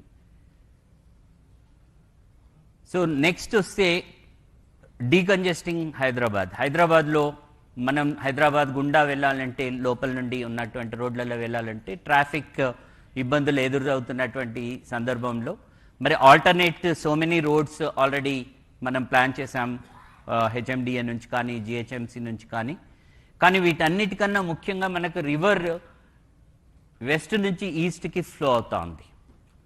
వెస్ట్ నుండి ఈస్ట్కి పోతున్నప్పుడు ఎన్ని చోట్లైనా మనము ర్యాంప్స్ తీసుకుంటే లోపలికి వెళ్ళాల్సిన వాళ్ళు చాలా సులభంగా వెళ్తారు. ఒకవేళ వద్దు ఈ ట్రాఫిక్ని తప్పించాలి అని అనుకుంటే మనం గండిపేట నుంచి స్టార్ట్ అయ్యి ఒకవేళ గౌరెల్లి ఆర్ విజయవాడ హైవేకి వెళ్ళాలి అనుకుంటే మనము 91 కిలోమీటర్లు ప్రయాణం చేయాలి. ఇటువైపు నుంచి అయితే 69 కిలోమీటర్లు, సుమారుగా 70 కిలోమీటర్లు ప్రయాణం చేయాలి. కానీ ఒకవేళ గండిపేటలో స్టార్ట్ అయ్యి ఇక్కడి నుంచి మనం కారిడార్ ఏదైతే ఇప్పుడు ప్రపోజ్ చేశామో కేవలం 43 కిలోమీటర్లలో 45 నిమిషాలలో వెళ్ళటానికి వీలవుతుంది. సో ఇది 3 రకాలుగా ఉపయోగపడుతుంది. ఒకటి, మన ట్రావెల్ టైం తగ్గిస్తుంది. రెండోది, మన వెహికల్ ఏదైతే కన్జంప్షన్ చేస్తుందో డీజిల్ ఆర్ పెట్రోల్ అది చాలా తగ్గిపోతుంది, అంటే ఎకనామికల్గా వైబుల్ అవుతుంది. థర్డ్ది వచ్చేసి మనకు హైదరాబాద్ లోపల ఉన్న రోడ్లలో డీకంజెస్ట్ అవుతుంది, అంటే అక్కడ కూడా ప్రయాణం చేసిన వాళ్ళకి కూడా మనం సదుపాయం ఇచ్చినట్లు అవుతుంది. సో ఎకనామికల్గా this is most important and viable project. So ఈ కారిడార్లో ఇప్పుడు ఫేజ్ 1లో మనం చేస్తున్నటువంటిది ఈ 2 స్ట్రెచ్లు చేస్తూ ఉన్నాం. ఫస్ట్ ఈ స్ట్రెచ్ ఎడ్ గ్రేడ్లో తీసుకుంటున్నాం. ఇక్కడ బుద్వేల్ జంక్షన్ ఒకటి ఇప్పుడు ట్రంపెట్ అవుతుంది. మొన్ననే హానరబుల్ చీఫ్ మినిస్టర్ గారు దానికి ఫౌండేషన్ వేశారు. హెచ్ఎండిఏ నుంచి చేస్తున్నారు. హిమాయత్ సాగర్ దగ్గర ఇక్కడ చేసి ఇక్కడ నుంచి at grade 100 feet wide road, 30 metre wide road వస్తుంది. ఇక్కడ నుంచి నార్సింగి దగ్గర నుంచి కూడా 100 మీటర్. ఇది నార్సింగి దగ్గర నుంచే కాదు, దానికన్నా ముందు గండిపేట వరకు వస్తుంది. ఈ గండిపేట నుంచి అది ఇటువైపు ఈ హైవే ఏదైతే మనకు కనబడుతూ ఉందో ఈ highway goes to Vikarabad and also Bijapur. So ఈ హైవేకి కూడా ఇది కలుస్తుంది. అది కూడా ఇప్పుడు వైడనింగ్ అవుతుంది, ఇక్కడ కలుస్తుంది. తర్వాత హైటెక్ సిటీ వెళ్ళాల్సిన వాళ్ళు ఇప్పుడు ఏదైతే నియోపోలిస్ వస్తూ ఉందో ఇక్కడ నుంచి ఒక ఆమ్ మనకి శంకర్పల్లి రోడ్డుకు కలుస్తుంది. దానివల్ల నియోపోలిస్ పోవటం కూడా సులభం అవుతుంది. సో కంప్లీట్గా డీకంజెషన్ అండ్ కనెక్టివిటీ దీంట్లో తీసుకున్నటువంటి అదర్ ఆస్పెక్ట్. ఇది ఫేజ్ 1లో ఇక్కడి వరకు కంప్లీట్ అయిపోయిన తర్వాత దీన్ని యొక్క అలైన్మెంట్ కూడా కంప్లీట్ అయింది. దీని యొక్క డిపిఆర్ కూడా సపరేట్గా రెడీ అవుతుంది. అది నెక్స్ట్ ఒక 1 మంత్లో రెడీ అవుతుంది. ఆ తర్వాత దీన్ని మనం ఏదైతే ఓఆర్ఆర్ ఉందో express way, 8 lane express way, దాన్ని ఎలాగైతే మనము టీఓటీ పద్ధతిలో చేశామో దీన్ని కూడా అదే పద్ధతిలో చేయాలని చెప్పేసి ఆలోచించడం జరుగుతూ ఉంది. దానికే మన కుష్మన్ అండ్ విక్ఫీల్డ్ వాళ్ళు కూడా దానికి ఏ రకంగా ఫైనాన్షియల్ మోడలింగ్ చేయాలి కూడా వాళ్ళు చేస్తూ ఉన్నారు. Please run the video.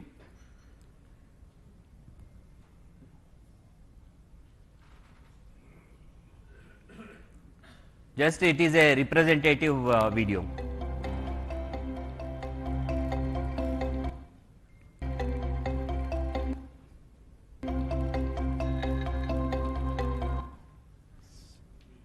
Slow in.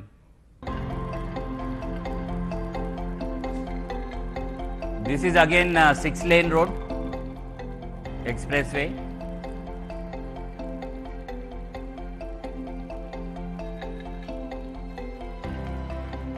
This connects all these highways.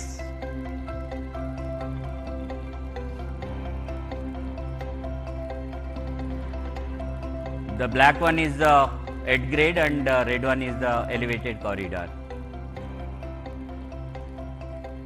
Elevated corridor starts from Gandhi Sarovar and Attapur there is one exit, Purana Pool another exit, Salajang Museum another exit, Naya Pool, Chadar Ghat,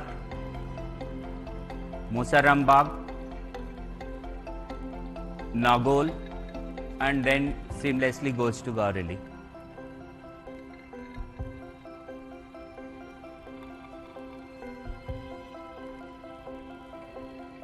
This is the left pavement road and this is the right pavement road. This is the Musi cross section. Purana Pool Bridge, how the exits are going to come. The previous one was at MGBS over the metro rail. This reduces not only the travel time but, as I said, economically viable for the public at large, and this is how it is going to be. Next. So, exactly this decongestion, mobility, all these things are spoken about in this project. And coming to the next very important thing, what is that? As I was telling, the forefathers have given us a great heritage. We have to protect that heritage and we have to take the leeway of that heritage. So, heritage tourism, most of us visited Italy, France or any other European country. Whenever we go around the monuments, we go around the heritage structures and we say wow. But when we have the same thing in Hyderabad, why not we improve it? Why not we attract the global people here? Look at that.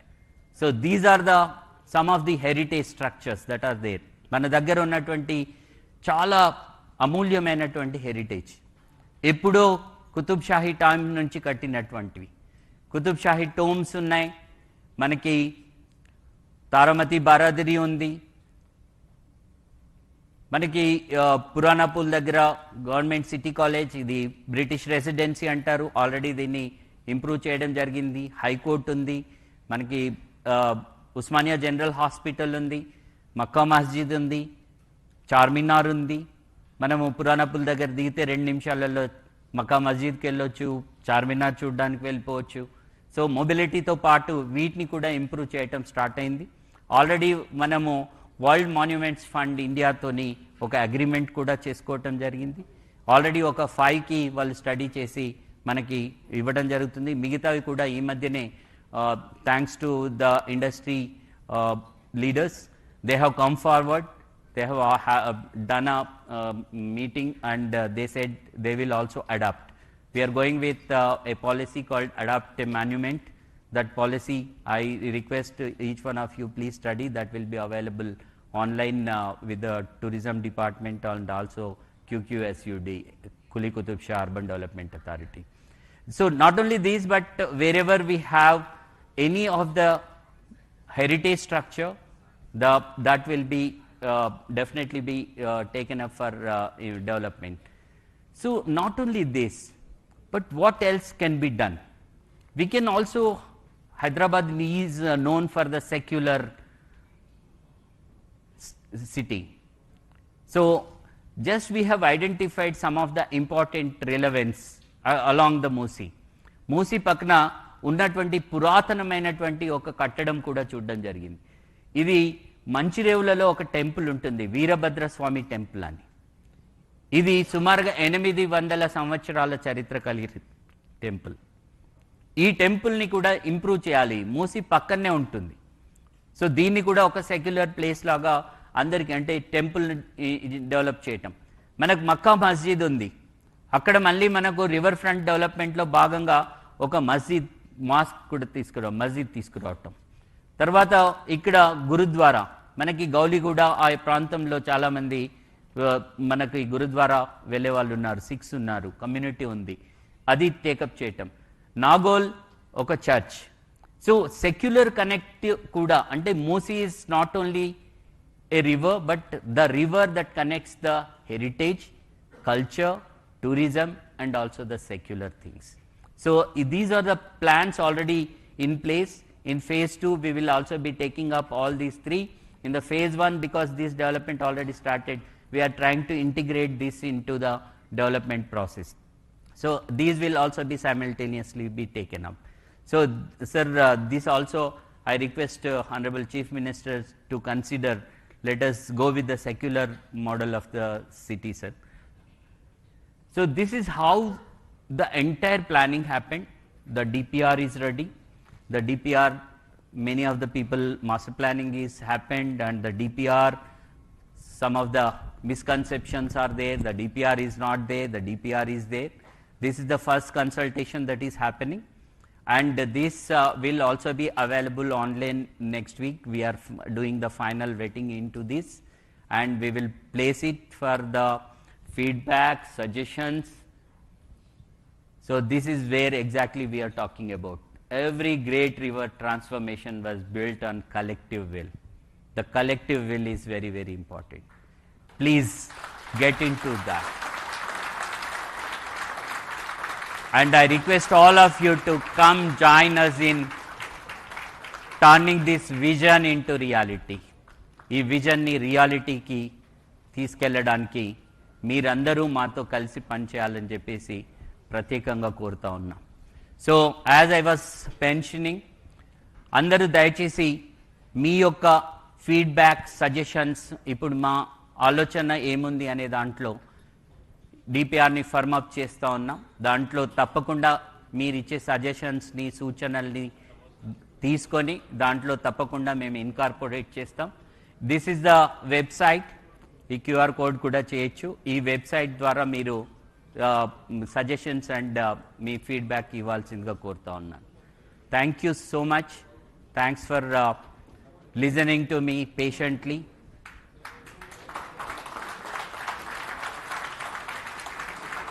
And I tried my level best to put forth what exactly this project is about, what exactly the government is thinking of, the collective will, what I was telling. The collective will is already there in the government. I request all of you to join that collective will. Thank you so much.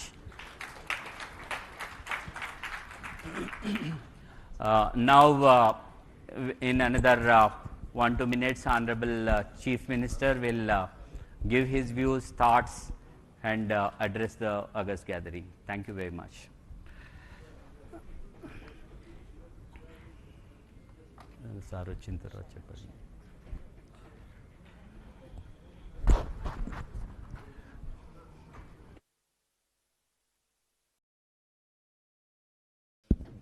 Check. Can we put the podium mic on, please?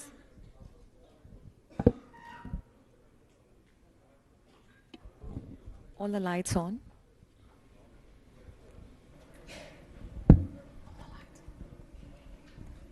Check. Firstly, ladies and gentlemen, that was a wonderful, insightful presentation by Narasimha Reddy Garu. Big round of applause for him.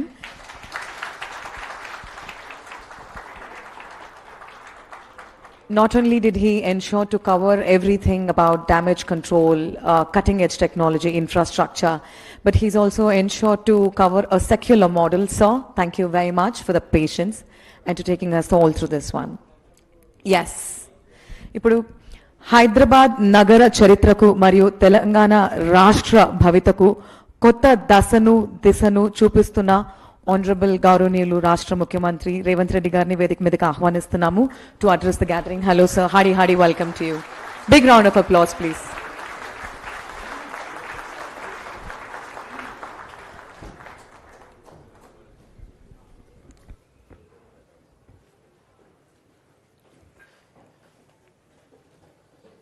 Telangana రాష్ట్ర ప్రభుత్వం తరఫున Musi river development corporation ఒక PowerPoint presentation ద్వారా ఈ ప్రభుత్వం మూసీ నది ప్రక్షాళన కార్యక్రమాన్ని ఏ విధంగా ముందుకు తీసుకువెళ్తుందో సమాజానికి వివరించడానికి ఒక ప్రయత్నం చేసి, ఈ ప్రయత్నంలో భాగంగా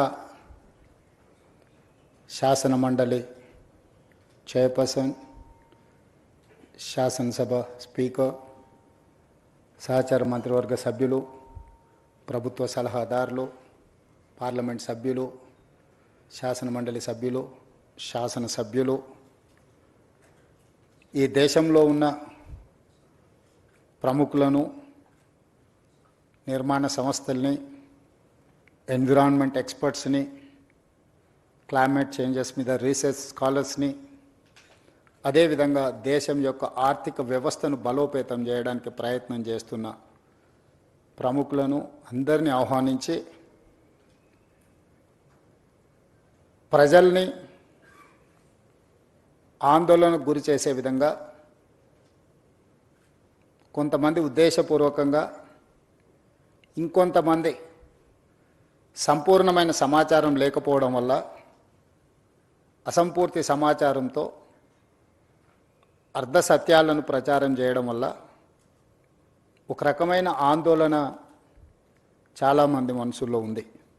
అందుకే ముఖ్యమంత్రిగానే కాదు, మున్సిపల్ శాఖ మంత్రిగా ఈ శాఖను నిర్వహించేటప్పుడు ప్రజలు ఒక బాధ్యతతో, ఒక నమ్మకంతో, ఒక విశ్వాసంతో మమ్మల్ని నమ్మి అధికారాన్ని అప్పచెప్పినప్పుడు ఈ అధికారాన్ని కాపలాదారుగా ఉపయోగించడమే తప్ప ఈ అధికారాన్ని ప్రజల మీద ఆధిపత్యం చెలాయించడానికి, వినియోగించడానికి ప్రభుత్వం సిద్ధంగా లేదు అని చెప్పడానికే ఈ ఒక ప్రయత్నం చేయడం జరిగింది. ఈ ప్రయత్నంలో పర్యావరణాన్ని ఏ విధంగా పరిరక్షించుకోవాలా, చరిత్రను ఒకసారి గమనించినప్పుడు చరిత్రలో నాగరికత ఏ ప్రాంతంలో అభివృద్ధి చెందినా నదీ పరివాహక ప్రాంతంలోనే నాగరికత విలసిల్లింది. ఆర్థిక వ్యవస్థ అభివృద్ధి చేయడానికి అది సముద్రపు ప్రాంతం కావచ్చు, నదులు కావచ్చు, నీటి ప్రవాహంతో కూడుకున్న ప్రాంతాలు కావచ్చు, ఈ ప్రాంతాలే అత్యధికంగా అభివృద్ధి చెందడానికి ఈరోజు మన అందరం చూస్తూ ఉన్నాం. I have visited Thames River, I have visited Hudson River in New York, I have visited Thames River in London, I have visited Seoul, I have visited Singapore, I have visited Dubai, I have visited many places, including Ahmedabad, Sabarmati riverfront. I have seen many places. I have understood what is required, what is our future plan. వీటన్నిటిని దృష్టిలో పెట్టుకొని మన రాష్ట్రము, మన దేశంలోనే కాకుండా ఇతర దేశాలలో అభివృద్ధి చెందిన దేశాలు, ఆర్థికంగా నిలబడ్డ దేశాలన్నిటిని కూడా గమనించి ఇతర రాష్ట్రాలు, ఇతర దేశాలు అభివృద్ధి పదం వైపు వేగంగా ప్రయాణం చేస్తుంటే ఇంకా మనం అభివృద్ధి నిరోధకులుగా మారి ఒక బృహత్ కార్యాచరణను తీసుకొని ముందు వెళ్లకుండా ఉంటే భవిష్యత్ తరాలు మనల్ని క్షమించవని ఆలోచన చేసి ఒక ప్రయత్నం చేద్దాము. ఈ మూసీ రివర్ డెవలప్మెంట్ ప్రోగ్రామ్ని మనం తీసుకోవాలని, ఈ ప్రోగ్రామ్ని ఒక బాధ్యతాయుతంగా నిర్వహించాలనే ప్రయత్నం చేస్తూనే ఉన్నాం.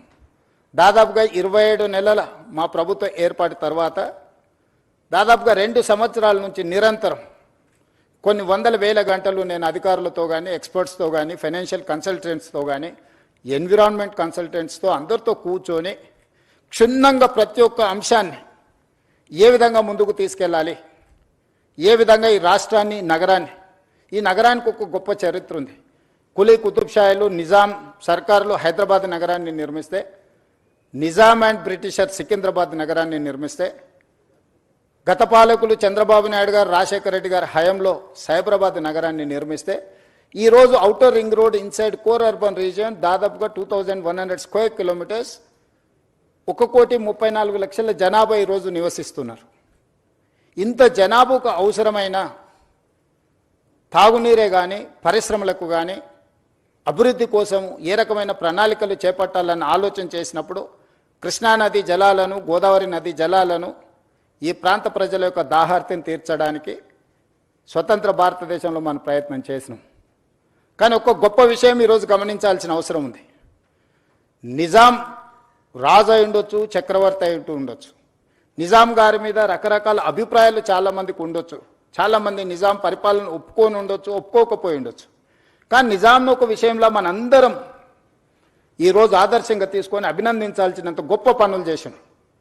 1908లో ఉప్పెన వచ్చి ఈ నగరాన్ని కమ్మేసినప్పుడు 10 నుంచి 15,000 మంది ప్రాణాలు పోయినప్పుడు ఈసా నది, మూసా నది ఈ నగరంని కప్పేసి ఉప్పెనగా మారి వేలాది మంది ప్రాణాలను బలిగొన్నప్పుడు నిజాం ప్రభువులు చెల్లించిపోయి ఈ నగరంలో ప్రజలకు ఈ ప్రమాదం ఉండకూడదు, ఏమి చెయ్యాలని ఆలోచన చేసి 1908 వచ్చిన ఫ్లడ్స్లో ప్రపంచంలోనే ఎక్స్పర్ట్స్ కోసం టెండర్ పిలిచి మోక్షగుండం విశ్వేశ్వరయ్యను ఒక గొప్ప ఇంజనీర్ని ఈ వరదల్ని నియంత్రించడానికి, ఈ ఉపద్రవం నుంచి తన నగరాన్ని తన ప్రజల్ని కాపాడుకోవడానికి ప్రణాళిక సిద్ధం చేసి ఆనాడు వారిచ్చిన ఆదేశాల మేరకు మోక్షగుండం విశ్వేశ్వరయ్య ఇచ్చిన డిజైన్స్ అనంతగిరి కొండల్లో నుంచి వచ్చే ముసా నది, పరిగి ప్రాంతం నుంచి వచ్చే ఈసా నది, ఈ రెండింటి యొక్క వరదల్ని నియంత్రించడానికి, నియంత్రించిన నీళ్లను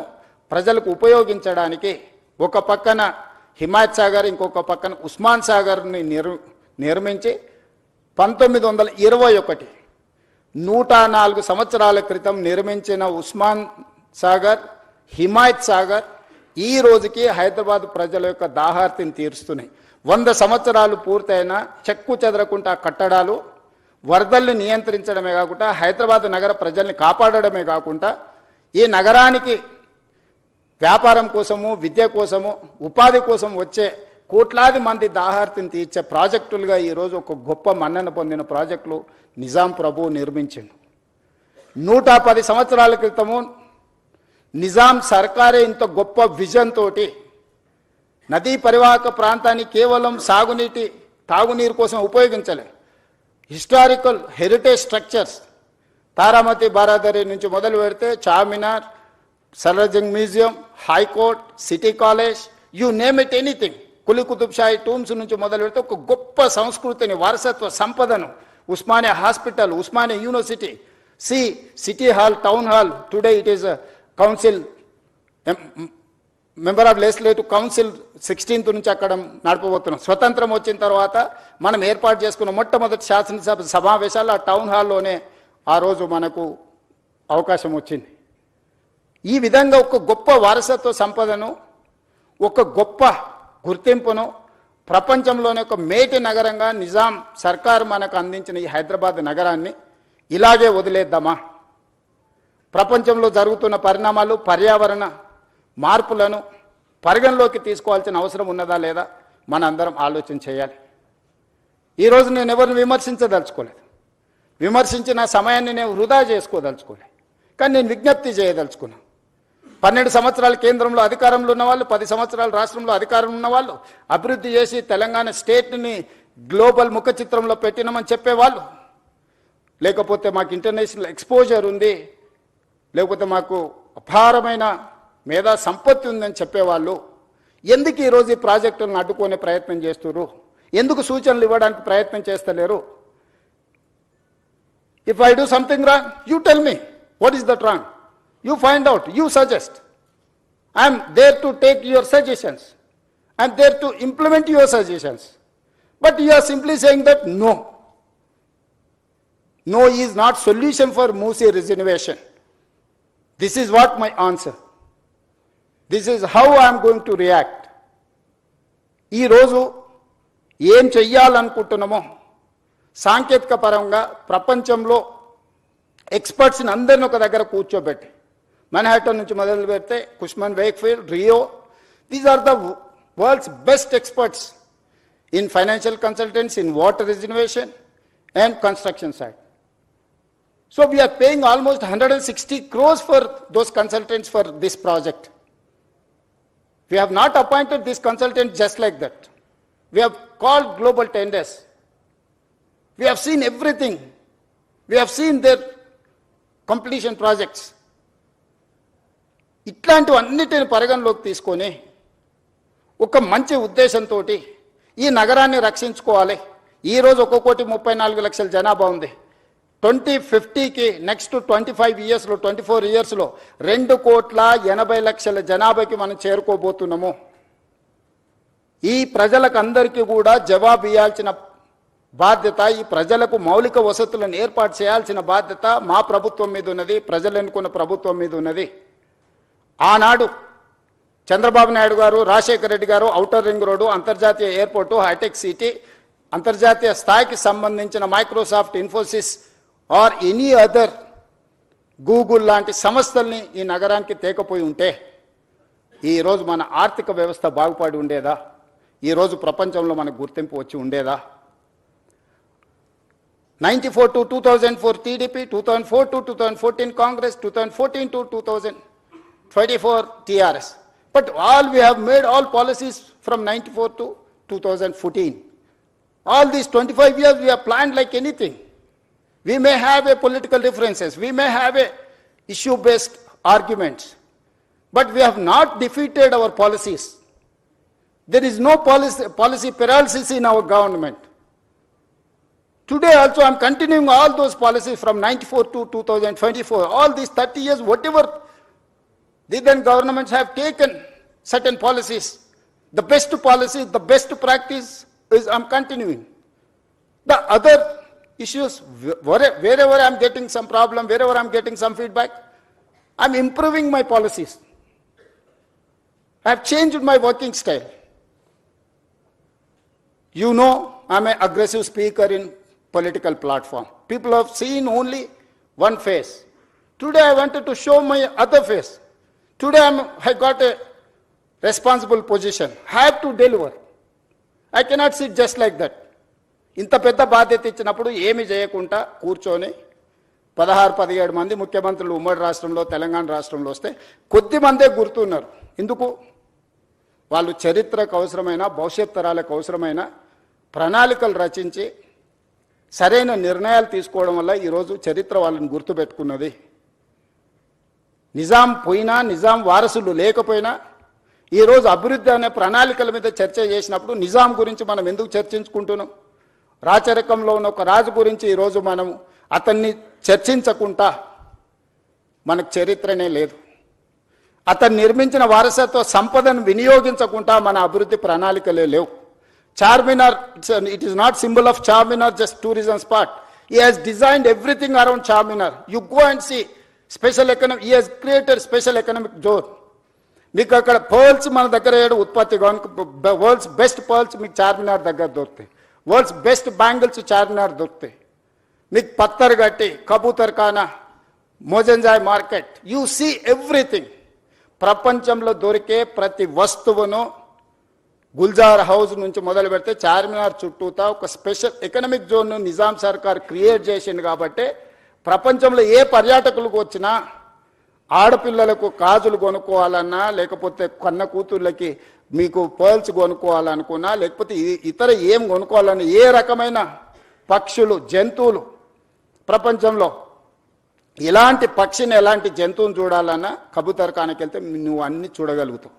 ప్రపంచంలో పండించే ప్రతి ఫ్రూట్ని మోజంజాయ్ మార్కెట్కి వెళ్తే మనం చూడగలుగుతాం. ప్రపంచంలో ఉండే ప్రతి వస్తువును ఆ చార్మినార్ చుట్టూతా ఒక స్పెషల్ ఎకనామిక్ జోన్. సో ప్రతి అంశాన్ని నిజాం ఆ రోజు విజువలైజ్ చేసి భవిష్యత్ తరాలకు ఏం అవసరం ఉందో ఒక స్పెషల్ ఎకనామిక్ జోన్నే మనకి ఇచ్చింది.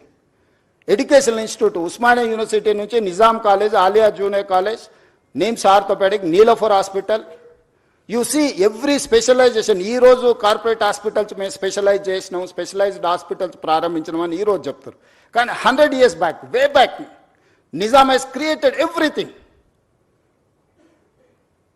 ఇంత అద్భుతమైన నగరాన్ని మనకు వారసత్వం ఇస్తే ఈ గొప్ప మూసా నది, ఈసా నది సంగమం, ఎక్కడైతే సముద్రాల సంగమం, నదుల సంగమం ఉందో, మహాత్మా గాంధీ గారిని ఆనాటి దుర్మార్గులు పొట్టన పెట్టుకుంటే వారి అస్థికలను, వారి స్ఫూర్తినివ్వడానికి వివిధ రాష్ట్రాలకు, దేశంలో వివిధ ప్రాంతాలలో పెట్టారు. కన్యాకుమారి దగ్గర 2 సముద్రాలు కలిసే చోట మహాత్మా గాంధీ గారి యొక్క అస్థికలను పెట్టడం ద్వారా ఈరోజు అదొక పెద్ద పర్యాటక కేంద్రంగా ప్రపంచం అంతా అక్కడికి వచ్చి చూస్తుంది. కన్యాకుమారిలో ఏదైతే నిర్ణయం తీసుకొని పెట్టినరో ఈరోజు మూసా, ఈసా నదుల సంగమం లంగర్ హౌజ్లో కూడా బాపు ఘాట్ కూడా అలాంటిదే. కానీ బాపు ఘాట్ ఎందుకు కనుమరుగైంది? బాపు ఘాట్ ఉంది, 2 నదుల సంగమం అని ఇక్కడ ఉన్న ఎంతమంది మనం గుర్తించి మనం ఆ ప్రాంతాన్ని చూడడానికి మనం వెళ్తున్నాం? ఎందుకు మనం ఇంత వారసత్వ సంపదను మనం ఎందుకు కోల్పోతున్నాం? ఈరోజు మూసా నది, ఈసా నదితో మూసీ నదిని పునరుజ్జీవింపజేయడానికి సమస్య అవుతుంది అనుకున్నప్పుడు ఈరోజు గోదావరి నదీ జలాలను 20 TMCలను తరలించి దాదాపుగా 2.5-3 TMCలు నిరంతరం హైదరాబాద్ నగరంలో ప్రవహించే మూసీ నదిలో కంటిన్యూస్గా ఆ నీటిని ప్రవహింపజేయాలని మిగతా 17.5 టీఎంసీ హైదరాబాద్ నగర ప్రజల యొక్క దాహార్తిని తీర్చడానికి ఈరోజు పనులను ప్రారంభించినాం. ఈరోజు మీరు ఎంతసేపు నా రంగారెడ్డి జిల్లా హైదరాబాద్కు పరిమితం అయిపోయి ఆలోచన చేస్తున్నాం. ఈరోజు ఇక్కడ నివాసాలు ఏర్పరచుకున్న వాళ్ళకి జరుగుతున్న సమస్యల గురించి మనం చర్చిస్తున్నాం. నేను కూడా సానుభూతితో ఉన్నాను. కానీ కిందున్న నల్గొండ గురించి ఒకరైనా ఆలోచన చేస్తుండ్రా? ఈరోజు ఫార్మా కంపెనీల కాలుష్యము, నగరంలో వెదజల్లుతున్న కాలుష్యం, నగరంలో ఉన్న డ్రైనేజీలు, ఆత్మహత్యలు చేసుకున్న మనుషుల కలేబరాలు, అంబర్పేటలో ఉన్న శ్మశాన వాటికలు, ఈ మూసీ నదిలో చనిపోతున్న పశువుల కలేబరాలు, ఒక విషం, ఒక కాలుష్యం, అది కాలుష్యం దాటి విషంగా మారి ఈరోజు నల్గొండ ప్రజల జీవితాలను అతలాకుతలం చేస్తుంది. ఒక స్టడీస్ ప్రకారము world health organisation has given no ఇక్కడ లివబుల్ కండిషన్స్లో ఇది నివాసయోగ్యమైన ప్రాంతం కాదు బికాజ్ ఆఫ్ ఫ్లోరైడ్ అని చెప్పి ఒక పక్కన నల్గొండ ప్రజలకు ప్రకృతే ఒక శిక్ష విధిస్తే, ఈరోజు మానవ తప్పిదాల వల్ల ఈరోజు మూసీ నది పరివాహక ప్రాంతంలో ఉన్న గ్రామాలు భువనగిరి నుంచి ఆలేరు వరకు, ఆ కిందికి వెళ్తే వాడపల్లి వరకు వెళ్తే ఆ నదీ పరివాహక ప్రాంతంలో నివసిస్తున్న వాళ్లకు ఆడపిల్లలకు పెళ్లి అయితే ప్రెగ్నెన్సీ ప్రాబ్లమ్స్ ఉన్నాయి. ఈరోజు ఆ ప్రాంతంలో పిల్లనివ్వడానికి వెనక ముందు ఆలోచన చేస్తున్నారు. ఆ ప్రాంతంలో పండించే పంటలు ఈ నీళ్లను వినియోగించడం వల్ల తినడానికి ఉపయోగం లేని పరిస్థితులు వచ్చినాయి. ఆ ప్రాంతంలో పండించిన కూరగాయలు కానీ, ఆ ప్రాంతంలో పండించిన పంటలు కానీ తింటే వాటి వల్ల వచ్చే సమస్యలు అనంతము. నల్గొండ జిల్లా ప్రజలకి శిక్ష అవసరం ఉందా? ఆ ప్రజల్ని కాపాడాల్సిన బాధ్యత ఎవరు? నల్గొండ ప్రజలు మన వాళ్ళు కాదా? మనతో లేరా? రంగారెడ్డి జిల్లాలో మొదలైన మూసా ఈసా నది హైదరాబాద్కు నగరకు రాగానే కలుషితం అయిపోయింది, వ్యర్థాలతో నిండిపోయింది. మానవ కలేబరాలతోని, పశువుల కలేబరాలతోని, పరిశ్రమలు వెదజల్లుతున్న కాలుష్యంతో ఈరోజు భరించలేని కంపు. ఒకనాడు ఎంత విశాలంగా ఉన్న మూసీ నది ఇవాళ మీకు అందరికీ హిస్టరీ అంతా, చరిత్రను అంతా కూడా మా అధికారులు మీకు చూపించే ప్రయత్నం చేసిండ్రు, వాస్తవాలను వివరించే ప్రయత్నం చేసిండ్రు. అలాంటి చరిత్ర ఈరోజు కాలగర్భంలో కలిసిపోతుంది. మన చరిత్రను మనమే ఉద్దేశపూర్వకంగా రాజకీయ అవసరాల కోసం, రాజకీయ ప్రయోజనాల కోసం దీన్ని చరిత్ర కాలగర్భంలో కలిపేద్దామా, లేకపోతే నగరం యొక్క చరిత్రను పునరుజ్జీవింపజేసుకుందామా?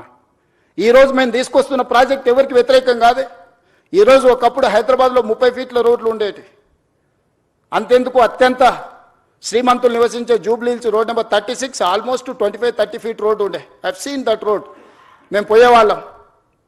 ఈరోజు 150 ఫీట్లకు విస్తరించిన రోడ్ నెంబర్ 45 40 ఫీట్లు ఉండేది. ఈరోజు 150 ఫీట్ రోడ్ అయింది.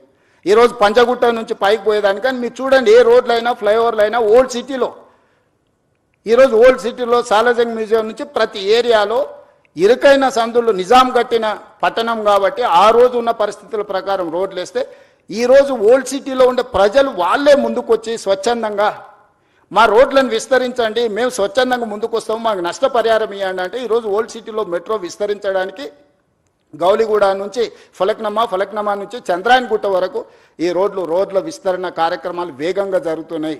మనం మెట్రో రైలు నిర్మించుకోవడానికి ఇవాళ ఓల్డ్ సిటీలో ఉన్న పౌరులందరూ ముందుకొచ్చి, ప్రజాప్రతినిధులందరూ ముందుకొచ్చి, అక్కడ ఉన్న ఎమ్మెల్యేలు ఎంపీలందరూ ముందుకొచ్చి ప్రభుత్వానికే విజ్ఞప్తి చేసి మేము కూడా ప్రపంచంతో పోటీ పడే విధంగా అభివృద్ధి చెందాలనుకుంటున్నాం. ఇంకెంతకాలం మేము ఈ మురికి కూపంలో మేము జీవించదలుచుకోలేదు, మాకు సరైన నష్టపరిహారం ఇచ్చి మా ప్రాంతాన్ని అభివృద్ధి చేయండి అని ఆ పార్లమెంట్ సభ్యుడు, ఆ శాసనసభ్యులు ముందుకు వస్తే ఈరోజు వేలాది కోట్ల రూపాయలు అక్కడ ఈ నగర అభివృద్ధి కోసం, ఈ రోడ్ల విస్తరణ కోసం, ఎలివేటెడ్ కారిడార్ల కోసం, మెట్రో రైల్ కోసం, మిరాలం ట్యాంక్ కేబుల్ బ్రిడ్జ్ కోసం ఈరోజు మనం వేల కోట్ల రూపాయలు ఖర్చు పెడుతున్నాం.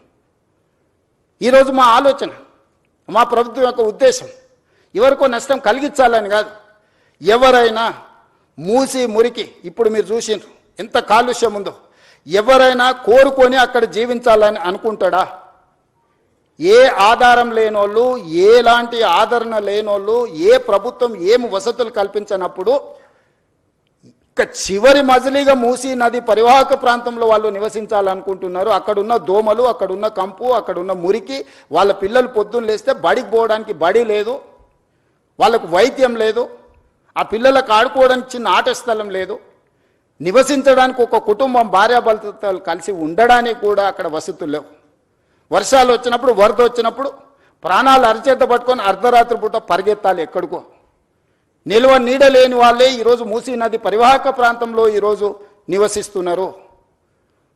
ఇవాళ మూసీ పరివాహక ప్రాంతంలో అటొక కిలోమీటర్ ఇటొక కిలోమీటర్ మొత్తం ఆక్రమించుకొని బుల్డోజర్లు తీసుకొచ్చి మొత్తం కూలగొట్టేస్తాడు రేవంత్ రెడ్డి అంటుండు.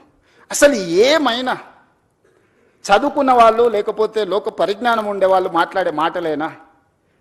Why should I do all those things? Government of India, central water commission, Jal Shakti ministry, they have notified certain norms. అది నేను చేసింది కాదు, కేంద్ర ప్రభుత్వం తీసుకొచ్చిన చట్టాలు. కేంద్ర ప్రభుత్వంలో అధికారంలో ఉన్న వాళ్ళు, పార్లమెంట్ సభ్యులు ఉన్న వాళ్ళు పార్లమెంట్లో చట్టం వచ్చినప్పుడు గొప్పగా ఉందని బల్లలు జరిచి ఆ చట్టాన్ని చేస్తారు. ఆ చట్టాన్ని తెలంగాణలో ఇంప్లిమెంట్ చేస్తామంటే మేము అడ్డం పడతామంటారు. ఈ విచిత్రం, ఇలాంటి ఆలోచనలని మనమందరం నియంత్రించాల్సిన అవసరం ఉంది. మనం మారుస్తున్నారు. ఈ రెండిటికున్న చిన్న తారతమ్యాన్ని ఈరోజు నదీ పరివాహక ప్రాంతాన్ని పునరుజ్జీవింపజేయడమే కాదు, నదీ పరివాహక ప్రాంతంలో ఒక సంస్కృతిని, ఒక కల్చరల్ కనెక్ట్ని, ఒక హెరిటేజ్ కనెక్ట్ని, ఒక ఎకనామిక్ జోన్ని, ఈరోజు లేక్ రిజర్వేషన్. నేను హైడ్రా తీసుకొచ్చినప్పుడు చాలామంది చాలా రకాలుగా బాధపడ్డారు, చాలా రకాలుగా శాపనార్థాలు పెట్టిండ్రు. కానీ ఈరోజు ఏ లేక్స్ అయితే మేము రిస్టోర్ చేసినామో ఆ లేక్స్ని ఈరోజు అభివృద్ధి చేసి ప్రజలకు అంకితం చేస్తున్నప్పుడు వేలాది మంది వచ్చి మన కుక్కట్పల్లి నల్లచెరువు ప్రారంభోత్సవానికి పోతే బిల్డింగ్ల మీద నుంచి వేలాది మంది, నేను రోడ్డు మధ్యలో వెళ్తుంటే ఏదో పక్క దేశంతో యుద్ధం చేసి మనం సాధించి వస్తే వచ్చినప్పుడు వెల్కమ్ చేసినట్టు, లేకపోతే వరల్డ్ కప్ క్రికెట్ గెలిచిన ప్లేయర్ వస్తే వెల్కమ్ చేసినట్టు కాలనీలో అందరు ఆడపిల్లలు పెద్దలు అందరు వచ్చి స్వాగతం పలికాను. నల్లచెరువు 100% ఆక్రమణకు గురయ్యి ఒక కలుషితమైన ప్రాంతంగా చేస్తే ధైర్యంగా ఏమన్నా కానీ పర్వాలేదు, ఎవరు ఏమైనా అనుకోండి అని చెప్పి బుల్డోజ్ చేసినాం. బుమ్రక్ దౌలా ఈరోజు ఓల్డ్ సిటీలో మన సర్దార్ వల్లభాయ్ పటేల్ అకాడమీ ఎదురుగ్గా ఒకప్పుడు ఆ బుమ్రక్ దౌలా నిజాం కుటుంబము తాగడానికి నీళ్లకు అక్కడ మెడిసినల్ ప్లాంట్స్ పెట్టి అక్కడ వాటర్ రిస్టోర్ చేసి ఫిల్టర్ బెడ్స్ పెట్టి వాటి నుంచి తీసుకొచ్చి అక్కడి నుంచే వాళ్ళ కుటుంబానికి తాగడానికి నీళ్లు తీసుకెళ్ళి అంత గొప్ప లేక్ని మొత్తం ఆక్రమించుకోవడమే కాబట్టి కలుషితం నిండిపోయింది. వాటి అన్నిటిని క్లీన్ చేసి మన ప్రారంభోత్సవానికి పోతే నార్మల్గా ఓల్డ్ సిటీలో ఇట్లాంటి యాక్టివిటీని అసలు అలౌ చేయరు. వాళ్ళంతా యునైట్ అయ్యి ఒక రకమైన రాజకీయంగా ఒక రకమైన నిర్బంధమైన పరిస్థితులు ఉంటాయి. కానీ వాళ్ళే ముందుకు వచ్చి అక్కడ ఉండే ఎమ్మెల్యేలు, ఎమ్మెల్సీలు, ఎంపీలు అందరూ ముందుకు వచ్చి one of the best project మాకు ఇచ్చినావు, ఇంత అద్భుతంగా ఇది వస్తుందని మేము ఊహించలేదు. ఈరోజు వేలాది కుటుంబాలు ఇక్కడికి వచ్చి ఉదయం మార్నింగ్ వాక్ నుంచి ఈవినింగ్ సాయంత్రం అక్కడ జిమ్, ఓపెన్ ఎయిర్ జిమ్ పెట్టడం, మిగతా లేక్ ఎకానమీ కింద స్వయం సహాయక సంఘాలకు అక్కడ ఏర్పాటు చేయడంతో ఈరోజు ఆర్థిక వ్యవస్థ బలపడ్డది. ఆ పక్కన ఉండే వేలాది కుటుంబాలకు ఒక పర్యాటక కేంద్రంగా మారింది. ఈరోజు ప్రతి అంశాన్ని సాంకేతికంగా ఒక మానవీయ కోణంలో హ్యూమన్ టచ్ మేము ఎక్కడ మిస్ కాలే. ఎవరు అక్కడ నివసించాలని కోరుకోరు. ఇవాళ మాట్లాడుతున్న వాళ్ళు దాని పక్కన నివసించగలరా? ఇవాళ అడ్డుకుంటున్న వాళ్ళని ఒక 3 నెలలు వాళ్ళ కుటుంబ సభ్యులతోనే అక్కడ ఉండమనుండ్రి. ఒక కంటైనర్ హౌస్ ఇస్తాను నేను, ఒకవేళ గుడిసెలలో వాళ్ళకు ఉండడానికి ఇబ్బంది అయితే రాష్ట్ర ప్రభుత్వం తరఫున మూసీ రివర్ డెవలప్మెంట్ కార్పొరేషన్ తరఫున ఆ మూసీ నది పరివాహక ప్రాంతంలో కంటైనర్ హౌస్ ఇస్తాం మీకు with all facilities other than Musi ప్రక్షాళన. ఎట్లుందో యాజ్ టీజ్గా వద్దంటున్న వాళ్ళందరికీ ఒక్కొక్కరికి ఒక్కొక్క ప్లేస్లో ఎవ్రీ 1/2 కిలోమీటర్ 55 కిలోమీటర్లు ఉంది. 100 మందికి నేను అకామిడేట్ చేయగలుగుతాను. 2 పక్కలైతే 200 మందికి 200 మందికి ఒక మూసీ నది పక్కన కంటైనర్ హౌస్లు ఇస్తా. ఒక 3 నెలలు మీరు అక్కడ ఉండండి. మీరు ఎందుకు వాళ్ళ జీవితాలతో చెలగాటం ఆడుకుంటుర్రు? వాళ్ళ జీవితాలలో వెలుగు రావద్దా? వాళ్ళ జీవితాలు బాగుపడొద్దా? వాళ్ళు ఈ దోమల నుంచి మురికి నుంచి వాళ్ళు బయటపడొద్దా? వాళ్ళ పిల్లలు చదువుకోవద్దా? వాళ్ళకు వైద్యం అందొద్దా? వాళ్ళ అభివృద్ధి పదం వైపు నడవద్దా? ఈరోజు ఓల్డ్ సిటీలో ఉండే పిల్లలకు ఉద్యోగం లేదు. ఈరోజు మీరు అందరు బాగా చదువుకున్న వాళ్ళు ఏఐ వచ్చింది, వైట్ కాలర్ జాబ్స్ అని పోతాయి అంటున్నారు. ఓకే ఫైన్, దాన్ని మీరు ఎట్లా ఆపలేరు, మనం ఎవరం ఆపలేము. వచ్చే సాంకేతిక విప్లవాన్ని మనం ఆమోదించాల్సిందే. మనకి ఇష్టం ఉన్నా లేకున్నా అది మనల్ని దాటుకొని వెళ్ళిపోతూనే ఉంది. మరి వైట్ కాలర్ జాబ్స్ అన్నీ పోయినప్పుడు ఏఐ మొత్తం ఉద్యోగ అవకాశాలను ఆక్రమించుకున్నప్పుడు బ్లూ కాలర్ జాబ్స్ క్రియేట్ చేయాల్సిన బాధ్యత మన మీద లేదా? బ్లూ కాలర్ జాబ్స్ క్రియేట్ చేయకుండా వాళ్లకు సాంకేతిక నైపుణ్యాన్ని అందించకుండా, రీస్కిల్ అప్స్కిల్ చేయకుండా, సెల్ఫ్ ఎంప్లాయ్మెంట్ క్రియేట్ చేయకుండా, మూసీ నది పరివాహక ప్రాంతాన్ని నైట్ ఎకానమీ కింద మార్చి ప్రపంచ దేశాలతో పోటీ పడకుండా, ఒక పర్యాటక క్షేత్రంగా, ఒక పర్యాటక కేంద్రంగా, ఒక ఆర్థిక వ్యవస్థగా అభివృద్ధి చేసుకోకుండా ఇంకా వెనక్కి వెళ్ళిపోదామా? రాతి యుగాల వైపు ప్రయాణిస్తామా? ఒకప్పుడు అడవుల్లో మనం ఆకుల అలాలు కట్టుకొని ఉండేది, తర్వాత కొంచెం బట్టలు కట్టుకునే కాడికి అట్లా ఇప్పుడు సూట్ వేసుకునే కాడికి ఇప్పుడు మోడర్న్ సొసైటీకి వచ్చినాం. ఇదంతా సమాజంలో పరిణామ క్రమంలో వచ్చిన అభివృద్ధి కదా. ఈ అభివృద్ధిని మనం అడ్డుకున్నామా? 100 సంవత్సరాల క్రితం వచ్చిన వరదల్ని దృష్టిలో పెట్టుకొని నిజాం చేసిన దాంట్లో 10% కూడా ఈరోజు మనం చేయాలనే ప్రయత్నం చేయకపోతే ఈ చరిత్ర మనల్ని క్షమిస్తుందా? ఈ చరిత్ర తిరగ రాసుకోవాల్సిన అవసరము, ఇప్పుడు రాయకపోతే ఎప్పుడు రాయలేమన్న పరిస్థితులు ఈ మేధావులకు అర్థం కావడం లేదా? ఇవాళ defence, they don't give even single inch of land, they don't allow you to see that land. Today I wanted to appreciate my army people and my defense minister. He has prepared to give 100+ acres in Gandhi Sarovar, where our army people are training, Agniveers are training there. They have decided to shift their Agniveer training camp some other place, and they are giving 100+ acres for this Gandhian ideology, where the Musi is going to come up. అంటే దేశ సరిహద్దుల్లో భద్రతగా ఉండి దేశాన్ని కాపాడే వీర సైనికులు కూడా వందలాది ఎకరాల వాళ్ళ భూములను మూసీ నది ప్రక్షాళన కోసం ముందుకొచ్చి అప్పజెప్తుంటే, ఇవి ప్రభుత్వ భూములు చాలా వరకు, లేదా ప్రభుత్వ నిబంధనలకు ప్రైవేట్ భూములు ఉన్నా ప్రభుత్వ నిబంధనలు ఉన్నాయి. ఈరోజు గండిపేట నుంచి బాపు ఘాట్ వరకు 100 మీటర్ల బెడ్ విడ్త్లో నీళ్లు ప్రవహిస్తాయి. బోత్ సైడ్ 50 మీటర్ల బెడ్ విడ్త్లో రోడ్లు, ఇన్ఫ్రాస్ట్రక్చరు, ఎకనామిక్ జోన్, ఎవ్రీథింగ్ వస్తుంది. అంటే నది సెంటర్ నుంచి లెక్క పెడితే ఇటు సైడ్ ఒక 100 మీటర్లు, ఇటు సైడ్ ఒక 100 మీటర్లు, కంప్లీట్గా 200 మీటర్ల లోపలనే నీళ్లను నియంత్రించడమే కాకుండా నీళ్లకు సరైన దారి. ఈరోజు మీరు ఎస్టీ పిల్లల పైప్ లైన్లన్నీ మూసీ నదిలో కట్టిండ్రు, మధ్యలో కట్టిరు. వరద రాగానే అడ్డుకోవడంతో ఆ నీళ్లు కాలనీలకు వస్తున్నాయి. చెత్త వేయడం వల్ల, డెబ్రీస్ వేయడం వల్ల, కన్స్ట్రక్షన్ మెటీరియల్ మొత్తం తీసుకువెళ్ళి డంప్ చేయడం వల్ల, అవి నిండడం వల్ల నీళ్ళు అక్కడి వరకు వేగంగా వచ్చి ఆగిపోతున్నాయి. ఒక దగ్గర 500 ఫీట్లు ఉంది, ఒక దగ్గర 50 ఫీట్లు ఉంది మూసీ నది. 500 ఫీట్లలో ఉండే వరద 50 ఫీట్లకు రాగానే మొత్తం నీళ్లు నిండి వెనక్కి వచ్చి కాలనీలన్నీ నీటిమయం అయిపోతున్నాయి. ఎన్ని వేల మంది నిరాశ్రయులైన, 10 లక్షల మంది పోయినసారి 2019-20లో వరదలు వచ్చినప్పుడు మొత్తం వాళ్ళ సర్వం కోల్పోయినారు. నేను ఎంపీని, ప్రతి కాలనీ నేను తిరిగి వచ్చిన. జల్పల్లిలో ఈరోజు కూడా 1st ఫ్లోర్ వరకు నీళ్ళు వచ్చి ఆగిపోయినాయి, నీళ్లు బయటికి పోవడం లేదు. జల్పల్లి ప్రాంతంలో కాలనీలు మునిగిపోయినాయి. ఈరోజు నీళ్లు మనం ఉన్న ప్రాంతాలకు వస్తలేవు. నీళ్లున్న ప్రాంతాన్ని మనం పోవడం వల్ల వాటికి దారి తెలవక అవి మన దగ్గరకు వస్తున్నాయి. నీళ్లుండే ప్రాంతాన్ని నీళ్లకు వదిలేస్తే నీళ్లు మన దగ్గరికి ఎందుకు వస్తాయి? ఈరోజు కాలనీలకు లేకపోతే సిటీలకు నీళ్లు వస్తున్నాయంటే ఆ నీళ్లు ప్రవహించే చెరువులు కావచ్చు, కుంటలు కావచ్చు, నాలాలు కావచ్చు, మూసీ నది కావచ్చు, ఆ నీటి పరివాహక ప్రాంతాలను మనం ఆక్రమించుకోవడం వల్ల all these are man made disasters. We have created all those disaster. వాటికి ఏ దారి తెలియక మన దారిలోకి వస్తున్నాయి, మన ఇంట్లోకి వస్తున్నాయి.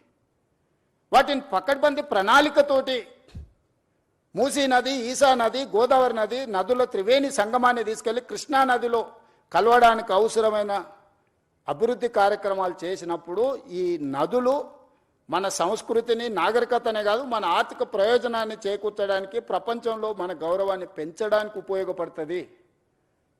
ఈరోజు మూసీ నది పునరుద్ధరణ కార్యక్రమము బ్యూటిఫికేషన్ లేకపోతే లూటిఫికేషన్ అని కొంతమంది తెలివితేటలన్నీ ప్రదర్శించి ఏదైతే మాట్లాడుతుందో, గాంధీ స్టాచ్యూకే 5,000 కోట్లు ఖర్చు పెడుతున్నారు అన్నారు. Hardly we are spending for Gandhi statue 70 crores, maybe I don't know exact calculation, 70-75 crores. They have spent 220 crores for Ambedkar statue. We have not opposed for that. Yes, we need Ambedkar ideology. At the same time, we need Gandhian ideology. Yes, conquer one country without any violence, with peace. He won one war. ప్రపంచంలో ఒక యుద్ధాన్ని శాంతితోని గెలవచ్చని ప్రపంచానికి గొప్ప సందేశం ఇచ్చిన వ్యక్తి ఎవరంటే మహాత్మా గాంధీ. ఒక దేశం యొక్క స్వతంత్రాన్ని శాంతి ద్వారా సాధించిన వాళ్ళు ఈ భూమి మీదనే పుట్టలేదు ఇంతవరకు. ఈ ప్రపంచంలో ఎవరికీ అంత గొప్ప చరిత్ర లేదు. 30 సంవత్సరాలు బ్రిటిషర్స్కి వ్యతిరేకంగా పోరాటం చేస్తే గాంధీ మీద కూడా లాఠీ ఎత్తలే. కానీ స్వతంత్రం వచ్చిన 6-7 నెలలనే కొంతమంది బుల్లెట్తో పొట్టన పెట్టుకున్నారు గాంధీని. వాళ్ళు కూడా నీతులు చెప్తారు. ఇంకా నేనేం చెప్పాలి? అందుకే ఈరోజు మీ అందరికీ నా విజ్ఞప్తి ఒకటే, ముందుకెళ్ళడానికి సూచన చేయండి. ఏ పేదవాడికి అన్యాయం జరగని, ఏ పేదవాడిని నిరాశ్రయం చేయం. ఈ ప్రభుత్వం పేదలకు ఇబ్బంది కలిగించడానికి, ఈ ప్రభుత్వం పేదలకు నష్టం కలిగించడానికి, లేకపోతే ఈ ప్రభుత్వం కొంతమంది రియల్ ఎస్టేట్ సంస్థలతో ఆర్థిక ప్రయోజనాల కోసం పనిచేయడం లేదు. ఈ ప్రభుత్వం మన నగరాన్ని, మన రాష్ట్రాన్ని గొప్ప అభివృద్ధి చెందిన నగరంగా, గొప్ప ఆర్థిక రాష్ట్రంగా నిలబెట్టాలనుకుంటున్నాము. ఇందులో మనం అందరం భాగస్వాములము. ఈరోజు మనం చేయబోయే పని 100 సంవత్సరాల క్రితం నిజాం చేసిన పనుల్ని ఈరోజు మనం ఆస్వాదిస్తున్నాము.